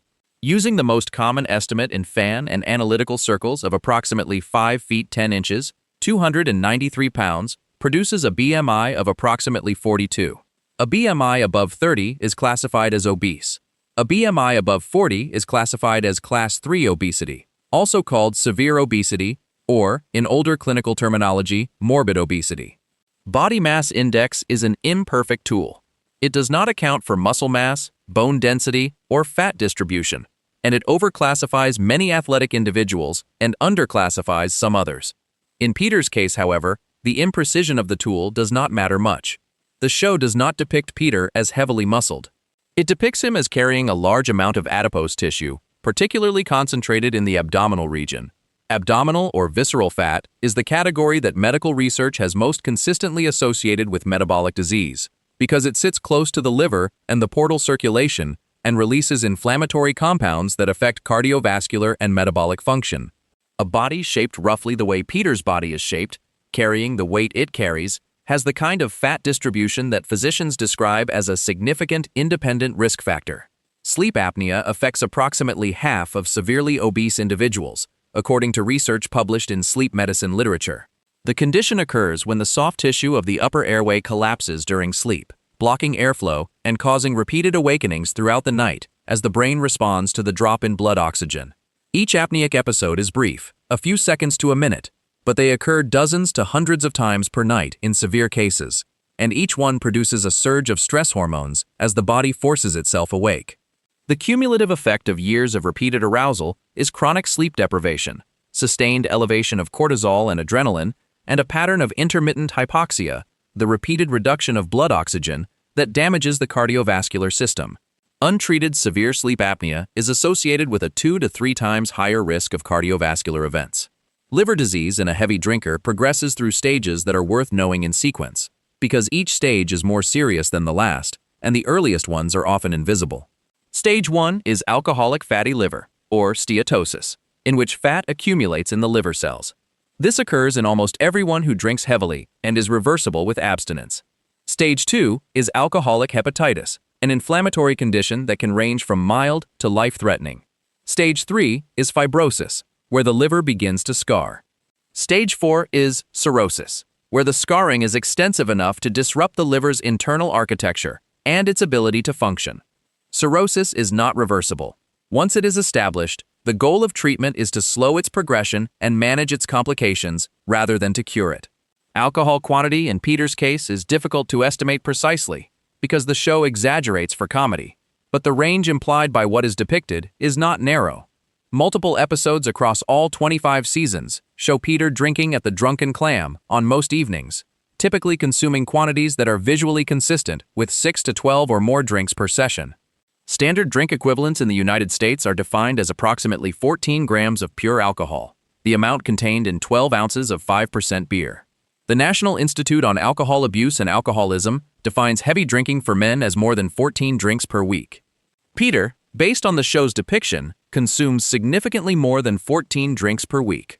Hepatic cirrhosis develops in approximately 10 to 20% of people who drink heavily for 10 or more years. Peter has been drinking heavily for at least 25 years of broadcast time, and presumably for many years before the show's first episode. The risk is not uniform across that population, but it scales with quantity and duration. The amount and duration of Peter's drinking places him in a category where the absence of cirrhosis would itself require explanation, and the show has never offered one. The liver's function is never discussed, never tested on screen, and never identified as a problem, despite the fact that its function is being comprehensively challenged on a nightly basis. Pancreatitis is another alcohol-associated condition that deserves mention. The pancreas is responsible for producing insulin, which regulates blood glucose, as well as digestive enzymes. In heavy drinkers, the pancreas can develop inflammation, acute pancreatitis, which is an emergency, or chronic pancreatitis, which is a progressive destruction of the organ. Chronic pancreatitis produces constant abdominal pain, impaired digestion, and eventually diabetes when the insulin-producing cells are destroyed.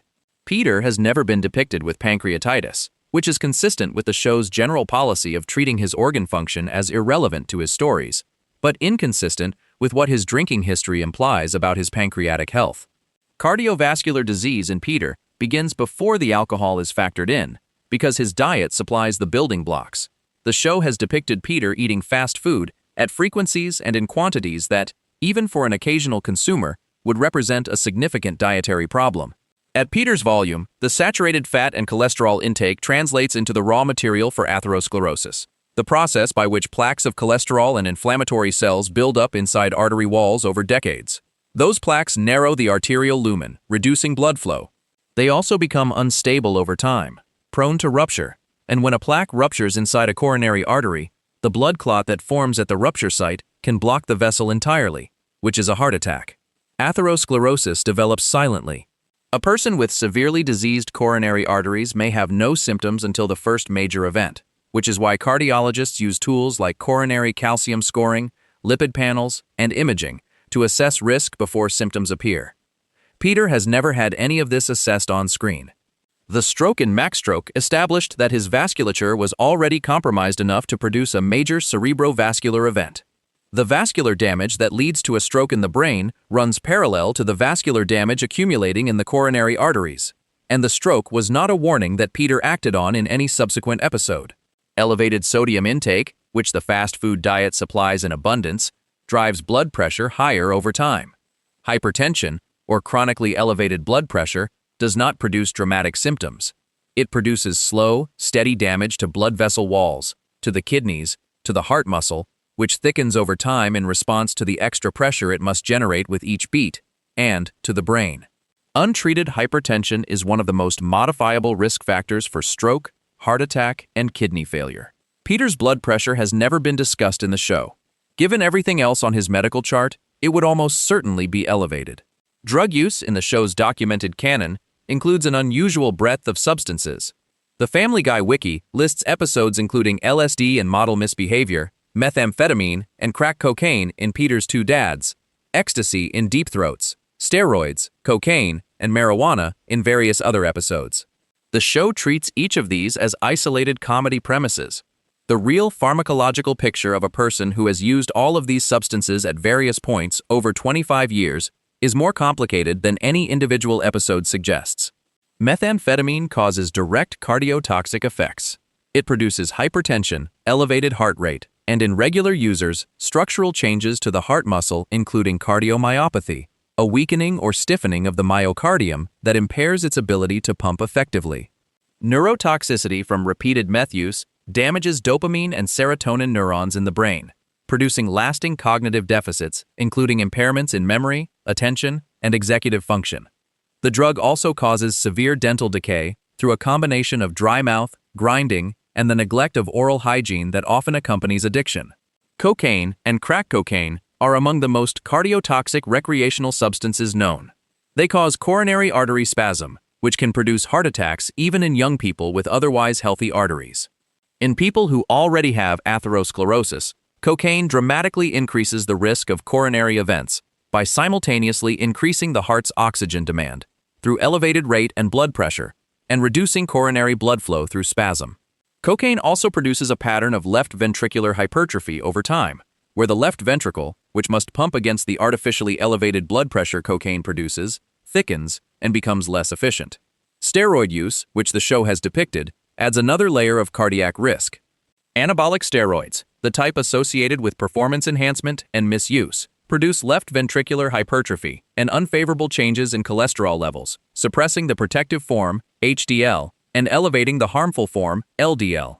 Long-term steroid use is associated with accelerated atherosclerosis and an elevated risk of cardiovascular events. Adding up the risk factors in combination produces a picture that no single disease category captures. Risk factor calculators developed from large population studies, like the pooled cohort equations used in American cardiology guidelines, estimate 10-year risk of a major cardiovascular event based on age, sex, blood pressure, cholesterol, and smoking status. Peter's profile on all of those variables, based on what the show has established, would produce an estimated 10-year risk that most cardiologists would describe as very high, in the range where aggressive intervention is standard of care. Framingham Heart Study researchers developed some of the earliest and most influential models for cardiovascular risk prediction, following a cohort of Massachusetts residents over decades and identifying which factors predicted who would have heart attacks and strokes. The factors they identified, which are now the foundation of preventive cardiology, include exactly what Peter has: obesity, hypertension, unfavorable lipid levels, physical inactivity, and excessive alcohol. The Framingham models did not account for a patient who had also survived a nuclear explosion, fought a giant chicken multiple times, and once worked as a substitute for death. But the cardiovascular math would be unfavorable regardless. Predicted lifespan for a person with Peter's profile is not a comfortable calculation. Morbid obesity alone is associated with a reduction in life expectancy of roughly 8 to 14 years compared to normal weight. Heavy chronic alcohol use adds a further estimated 10 to 15 years of reduction. The combination of cardiovascular risk factors typical of this profile puts a person at substantially elevated risk of a cardiovascular event in their 50s and 60s. The drug use adds additional cardiac risk. The lifestyle adds physical deconditioning that reduces the heart's ability to respond to the demands placed on it. Peter is 45 years old. A comprehensive actuarial model of a 45-year-old male with his documented risk factors, based on published population data, would produce a life expectancy estimate substantially below the current American male average of approximately 76 years. The specific number would depend on which variables are weighted most heavily, but a range of 50 to 60 years total lifespan would not be implausible, which means Peter may have already lived most of his remaining years at the point the show is currently airing. Physicians facing a patient who presented with Peter's history and physical examination would recommend interventions across multiple domains simultaneously: weight management, alcohol cessation, dietary changes, initiation of statin therapy for cholesterol, blood pressure medication if indicated, and screening for the conditions that his risk factors predict.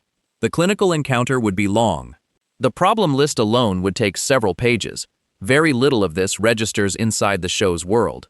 The closest the series has come to acknowledging the chronic situation was the stroke, which the show framed as a consequence of 30 hamburgers in one sitting, rather than as the predictable result of 25 years of the lifestyle that produced that one sitting. The stroke was treated as an exceptional event caused by excessive behavior, when the medical reality is that the stroke was the expected event and everything leading up to it was the excessive behavior. Throughout 25 seasons, the show has given Peter a vestigial twin, a kidney failure, a stroke, 2 confirmed deaths and 1 near death, a nuclear holocaust, and more stair-related injuries than any residential staircase should produce. Each of those was treated as a discrete episode premise. The chronic health situation underneath all of them, the one that requires no event and no villain and no expired coupon from a giant bird to be serious, has never been treated as a premise at all. Somewhere around season 8, a real person living Peter Griffin's life would have begun experiencing the first serious systemic consequences of the preceding decade: cardiovascular symptoms, evidence of liver disease on blood work, the beginning of type 2 diabetes as insulin resistance progressed, joint damage from carrying that weight over that many years on that sedentary a body. The show has been running since 1999, and none of those consequences have arrived for Peter except in the isolated form of a single acute event, resolved before the next episode begins. Risk factors compound because biology compounds. A liver that is already damaged is more vulnerable to the next insult. A cardiovascular system already carrying the load of chronic hypertension and atherosclerosis is more vulnerable to the kind of acute event that a night of heavy drinking can trigger. The more risk factors a person carries, the faster each additional factor accelerates the overall trajectory. Peter carries all of them simultaneously, and has been carrying them for 25 years, and has never once had a blood panel that told him what that combination implies. No medical literature suggests that the human body can sustain what Peter's body sustains indefinitely.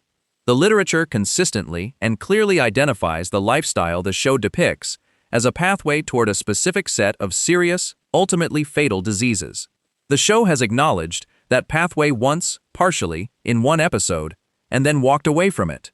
Before we move on, if you're enjoying this analysis, please consider subscribing. It helps the channel tremendously. What comes next is the section that asks what all of it adds up to, the question of whether Peter Griffin is supposed to be alive at all, and what the show has said, across 25 years, about the answer. Section 9. The coma, the cruise ship, and the dead Van Halen is responsible for the most medically precise diagnosis Peter Griffin ever received, and also for one of the clearest examples of how the show treats that diagnosis when it arrives. The episode built everything on a library mix-up. Lois sends Peter to pick up Orwell's 1984 on tape. He comes back with Van Halen's album of the same name, which was released in 1984. He listens to Panama. He becomes immediately and completely devoted to it. The obsession grows until Lois insists the album go back, and on the drive to return it, Ernie the giant chicken pulls up alongside him and silently challenges him to a drag race. Peter is distracted by a squirrel at the critical moment. The car hits a tree. Coma Guy is the 17th episode of Season 18, which aired April 26, 2020. The episode was not written as a philosophical meditation on mortality. It was written as a comedy about a man who becomes obsessed with Van Halen and then crashes his car. The meditation on mortality arrived as a consequence of the premise, and it arrived more seriously than a comedy about Panama probably should. April 26, 2020 was a specific point in real-world time. The episode aired during a period when many people were spending considerable time at home, largely stationary, thinking about illness and hospitals in ways they typically do not. Whether that context affected how audiences received an episode in which a beloved television character is declared brain dead and his family is asked to decide whether to continue life support is impossible to say precisely. The episode aired. People watched it. And for the duration of its runtime, Family Guy was running a more honest story about the medical consequences of a car crash than it had perhaps intended to. Traumatic brain injury from a crash of the kind described in the episode operates through a specific mechanism. When a car hits a stationary object and stops suddenly, the skull stops moving with the car, but the brain continues forward inside it. The brain strikes the inside of the skull at the front, and then, as the skull's forward motion is reversed by the elastic recoil of the impact, the brain may strike the back of the skull as well. This contre-coup injury pattern distributes damage across multiple brain regions simultaneously. In high-speed crashes, a second mechanism, called diffuse axonal injury, also occurs, where the shearing forces of the sudden deceleration stretch and tear the axons, the long fibers that connect neurons to each other, throughout the brain. Diffuse axonal injury cannot be treated. It can only be monitored while the brain attempts to compensate, and in severe cases, it produces prolonged coma and permanent functional impairment. Glasgow Coma Scale assessments are typically performed within minutes of a patient's arrival at emergency care following a traumatic brain injury.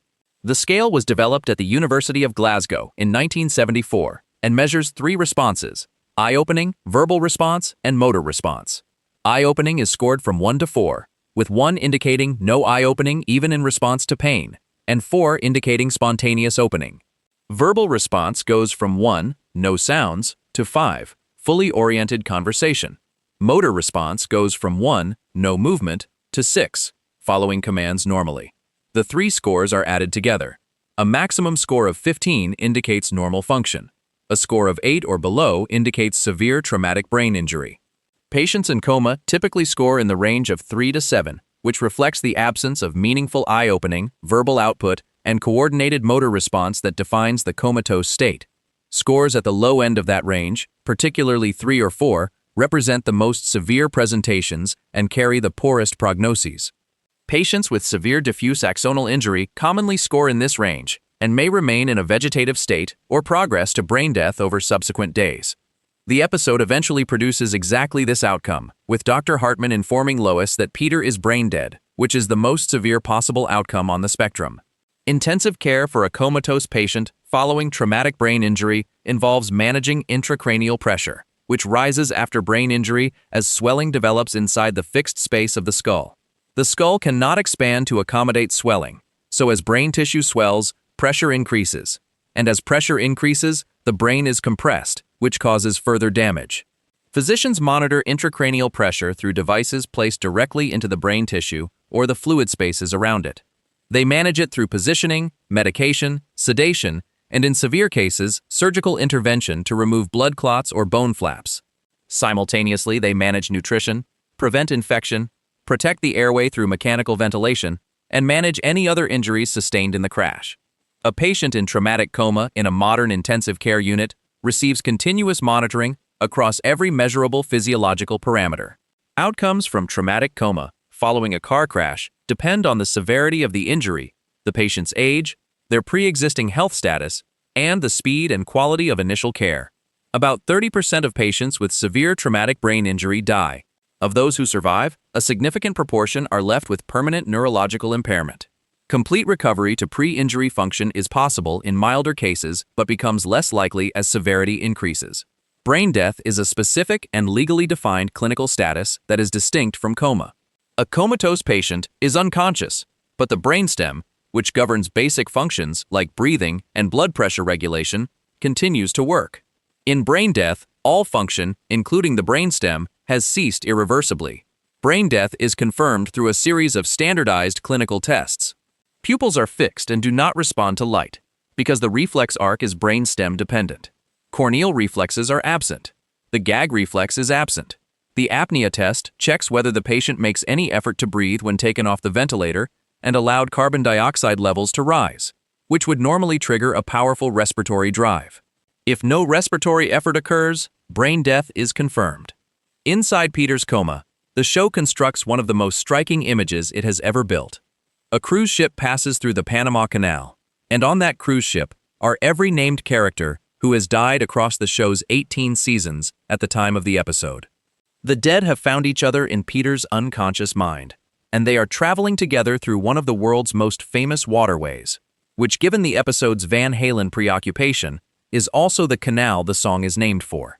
Characters on the cruise ship include Mayor Adam West, Angela, Horace, Diane Simmons, Loretta Brown, Jonathan Weed, Francis and Thelma Griffin, Johnny and Vern, Muriel Goldman, Michael Pulaski, Charles Yamamoto, and several dozen others across major and minor categories. The list runs long enough that it becomes a catalog of the show's own history. Peter, watching from the water, can see every person who has died in his world gathered in one place, animated and present and apparently comfortable. Jonathan Weed died at the Griffin dinner table in Season 3, choking on a dinner roll during a meal the Griffins had prepared. His death is one of the show's earlier significant character exits, and his presence on the ship is a confirmation that the show's long-term dead share a consistent afterlife inside Peter's imagination. Diane Simmons was killed at the end of And Then There Were Fewer, the Season 9 premiere, shot by Stewie after being revealed as the episode's murderer. Her presence among the cruise ship dead confirms her status as permanently gone rather than retconned, which is consistent with how the show has handled her absence since 2010. Mayor Adam West's exit from the show was covered in an earlier section of this video, because he died when the real Adam West died, and the show chose not to recast him. His presence on the cruise ship is the show acknowledging that loss as the character's permanent reality rather than as a production decision. In the world of the show, the mayor genuinely died, and the cruise ship is where he ended up. Putting all the dead in a single location and having Peter observe them from outside is a structural device the show deploys gently and without commentary. The episode does not dwell on it. It does not deliver a speech about loss or mortality or the passage of time. Peter looks at the ship. The dead are visible. The scene moves on. The restraint is unusual for a show that rarely restrains itself about anything. BoJack Horseman arrived shortly afterward, wearing a halo and a set of angel wings, to tell Peter that despite all the foreshadowing, he was not actually going to die. The joke requires knowledge of BoJack's 6th and final season, which had aired on Netflix in late 2019, months before this episode. That season built persistently toward the death of its lead character, a failing actor grappling with addiction and consequences, and then the finale revealed that BoJack had survived. The foreshadowing led nowhere. The death was a fake-out, which the season acknowledged explicitly. Explaining the BoJack joke fully requires understanding why that fake-out was controversial. Viewers who had invested in BoJack Horseman as a show about the cumulative weight of bad choices had reasonably expected the finale to follow through on those choices. When it did not, some felt the show had refused its own logic. Others felt the survival was itself a statement about the persistence of people who probably should not persist. Family Guy's version of the joke takes the walking symbol of that controversy, puts a halo on him, and sends him into Peter's coma to reassure another character who absolutely should not still be walking around. Netflix's BoJack Horseman is the only external show to have a representative physically enter Peter's unconscious mind during the episode, which makes it a crossover of sorts, one that occurs in a dream, inside a coma, attributed to a diagnosis of brain death. The legal and physical conditions under which that crossover took place are among the stranger contexts in the history of animated television meetings. Homer Simpson's most famous disappearing act was the image Peter recreated in the same coma dream. The original sequence appeared in Viva Ned Flanders, a Simpsons episode that aired January 10, 1999, just weeks before Family Guy's own premiere. Homer slowly reverses into a hedge and disappears, and the image became one of the most widely shared single-frame Simpsons references in internet culture. Peter disappearing into a hedge in his coma is the show acknowledging that debt, or at minimum the cultural weight of the image, inside a dream state that allows it to happen without requiring any narrative justification. Pulled the plug is a medical shorthand for the withdrawal of life-sustaining treatment, typically mechanical ventilation, in a patient who has been declared brain dead or who has no reasonable prospect of meaningful recovery. For a brain-dead patient, withdrawal of the ventilator does not cause death in the technical sense because brain death is already legal and clinical death. The heart may continue beating for some period because the brainstem reflexes that would cause it to stop have already been extinguished, and the ventilator is providing the oxygen that keeps it going. When the ventilator is removed, the heart stops. Legally, brain death and biological death are the same event in the United States and most countries that follow similar standards. A person who has been formally declared brain dead by qualified physicians following the required tests is dead. Lois was not making a decision about whether to end her husband's life when she accepted Dr. Hartman's recommendation. She was accepting a reality that had already occurred. The plug she pulled connected a machine to a body that had already stopped being alive in any clinical sense. Waking from a coma after being declared brain dead is not a medical possibility. Brain death means the neurons that would need to be functioning in order for consciousness to return are no longer functioning, and they are no longer functioning because they are irreversibly damaged. A patient who wakes up after a declaration of brain death was not actually brain dead, which means the clinical tests were not performed correctly or were not performed at all, which in the episode points at Dr. Hartman's documented incompetence as the only available explanation. He got it wrong. Peter came back. Lois pulled the plug, and Peter announced he would never forgive her for it. The show moved on, holding Lois responsible for following the guidance of her husband's physician in a situation where the physician had made a catastrophic clinical error is the most Peter Griffin thing the episode offers. He was declared brain dead. She was told to make a decision. She made it. He woke up. He was furious about the decision.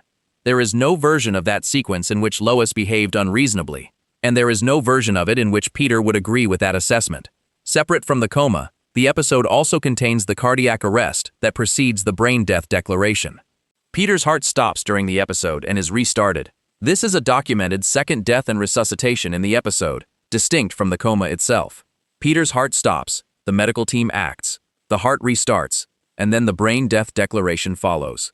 The episode contains at least two separate physiological events that would independently have killed a real patient inside a single half hour.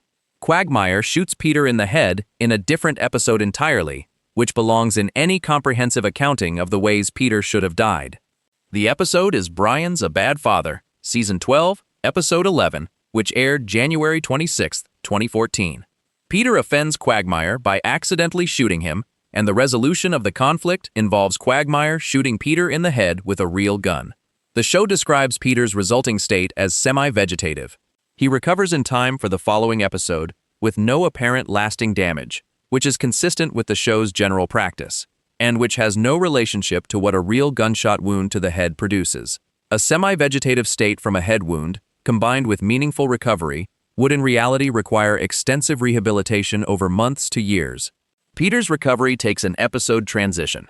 Together, these incidents, the coma, the cardiac arrest, the brain death declaration, and the gunshot wound to the head, describe a character who has experienced 4 separate events that should have produced permanent and irreversible neurological damage, and who shows no evidence of any of it in any subsequent episode.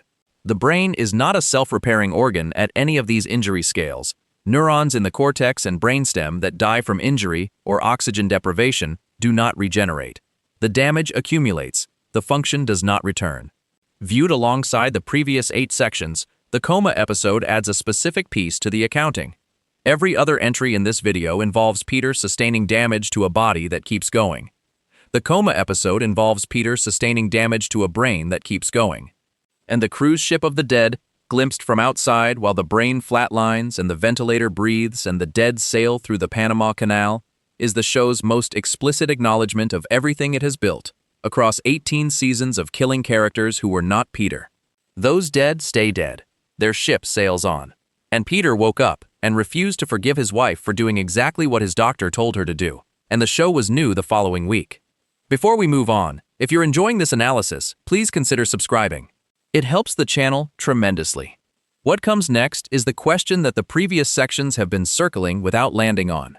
What kind of a character survives all of that? And what does the show actually believe about the body it has spent 25 years refusing to permanently damage? Section 10. The show that kills its characters, and why Peter is never one of them. Grief in Quahog is not the same for everyone. The show has spent 25 years building characters outside the Griffin household who have histories, habits, and enough screen time that their absence registers when it arrives. Some of those characters are permanently gone, not cartoon dead, not temporarily dead, not dead in a way that a plot convenience reverses 2 episodes later. Permanently, verifiably gone, with the show confirming it and returning to their absence in later seasons. Family Guy applies consequence carefully to specific characters with genuine weight attached to each death. The selection of who stays dead and who returns is one of the show's most revealing decisions, and across 25 seasons, that selection has never included Peter Griffin. Nobody expected the 9th season premiere to be a murder mystery, or to end with one of the show's longest-serving news anchors revealed as the killer and shot off a cliff. Diane Simmons had been co-anchoring Channel 5 News from the show's first episode, and Then There Were Fewer, which opened the 9th season on September 26, 2010, turned that entire history into a final act. Stewie shot her. She fell. She has not appeared alive in any episode since, and nothing in 25 seasons of subsequent broadcast suggests the show has any plans to change that. Mr. Weed died before she did. The 3rd episode of the 3rd season, Mr. Saturday Night, which aired September 5, 2001, brought Peter's boss to the Griffin dinner table for what would prove to be a final meal. A bread roll traveled from Brian's airway into Weed's, courtesy of Peter's attempt to help, and Weed choked to death at the table. The death is played partly as comedy, and partly as genuine shock. He was present in one season as a named recurring character, and then he was not, and the show moved on. A ghost version appears occasionally, which confirms his status rather than contradicting it. Francis Griffin took longer to reach his ending. Peter's stepfather, a rigid and frequently cruel man voiced by Charles Durning, appeared across several seasons as the show's mechanism for exploring Peter's complicated relationship with religion, approval, and the Irish Catholic identity Francis tried to instill in him. His final episode was Peter's Two Dads, Season 5, Episode 10, February 11, 2007. Meg's birthday party, a unicycle, a staircase, and Peter's inability to judge distance or consequences combined into the specific disaster that crushed Francis. He died in the hospital afterward. His last words accused Peter of being exactly what Francis had always believed him to be. The character was gone. Thelma Griffin, Peter's mother, died in Mom's the Word, which aired March 10, 2013.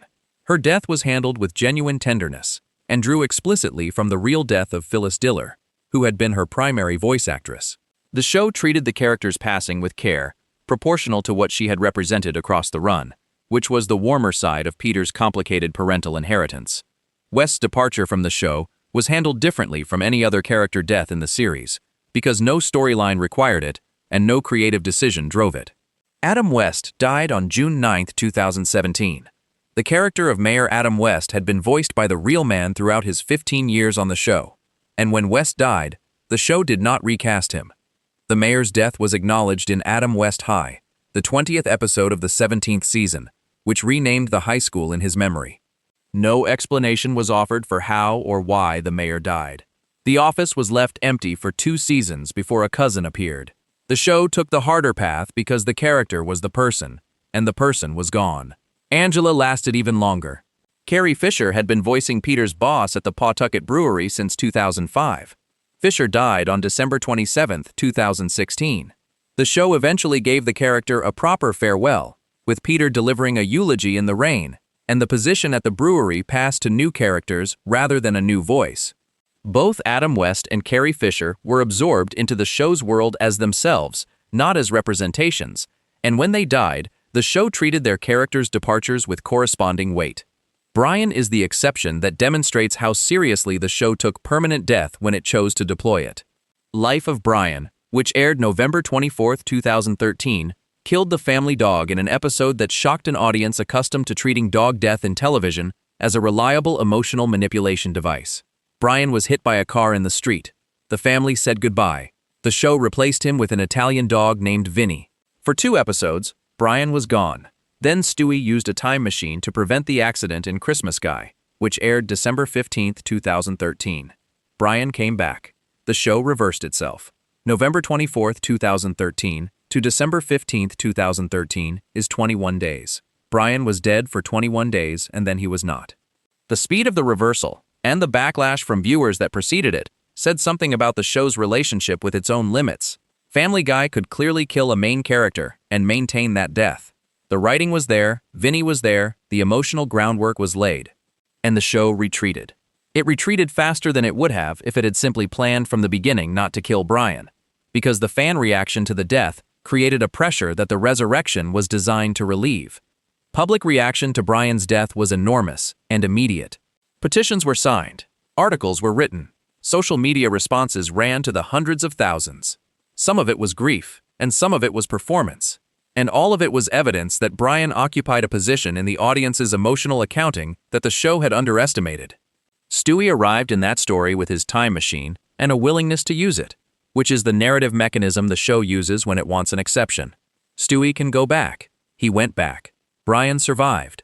And the lesson drawn from the episode was not that the show could kill a main character and sustain it. The lesson was the opposite. The show cannot kill certain characters and sustain it. And Brian is one of those characters.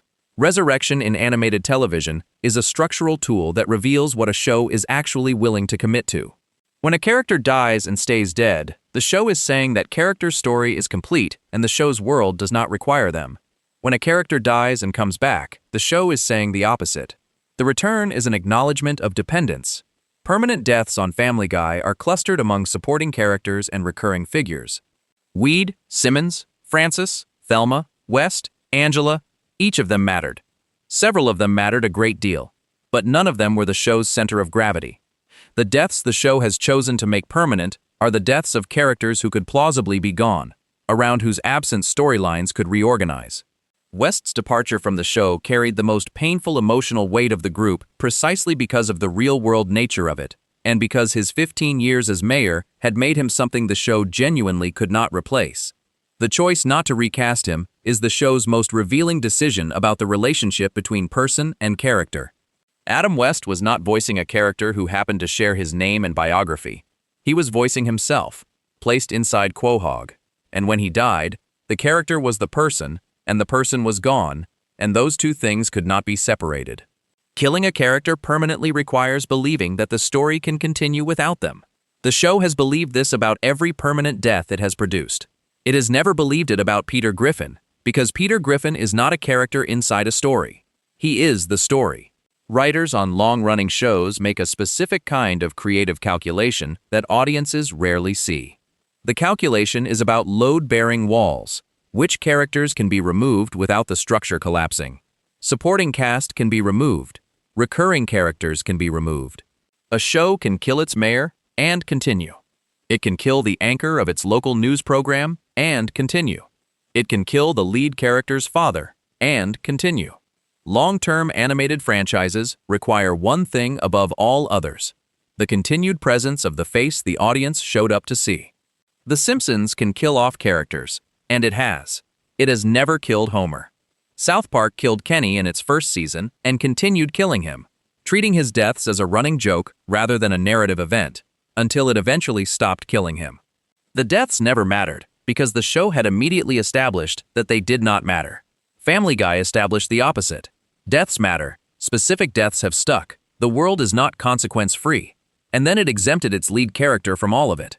The morning of September 11, 2001, Seth MacFarlane was supposed to be on American Airlines Flight 11. His travel agent had given him the wrong departure time, and a hangover from the previous evening compounded the delay. He arrived at the airport 10 minutes after the gate had closed. The flight departed without him. It was the first plane to strike the World Trade Center. MacFarlane was not on it. Flight 11 departed Logan Airport in Boston at 7:59 in the morning and struck the North Tower at 8:46. All 92 people on board died. MacFarlane went on to continue making Family Guy, which had been canceled at the end of its third season earlier that year, and would be revived by Fox in 2005, following strong DVD sales and late-night ratings. Nothing in MacFarlane's public statements connects that near miss to the show's ongoing treatment of Peter's survival.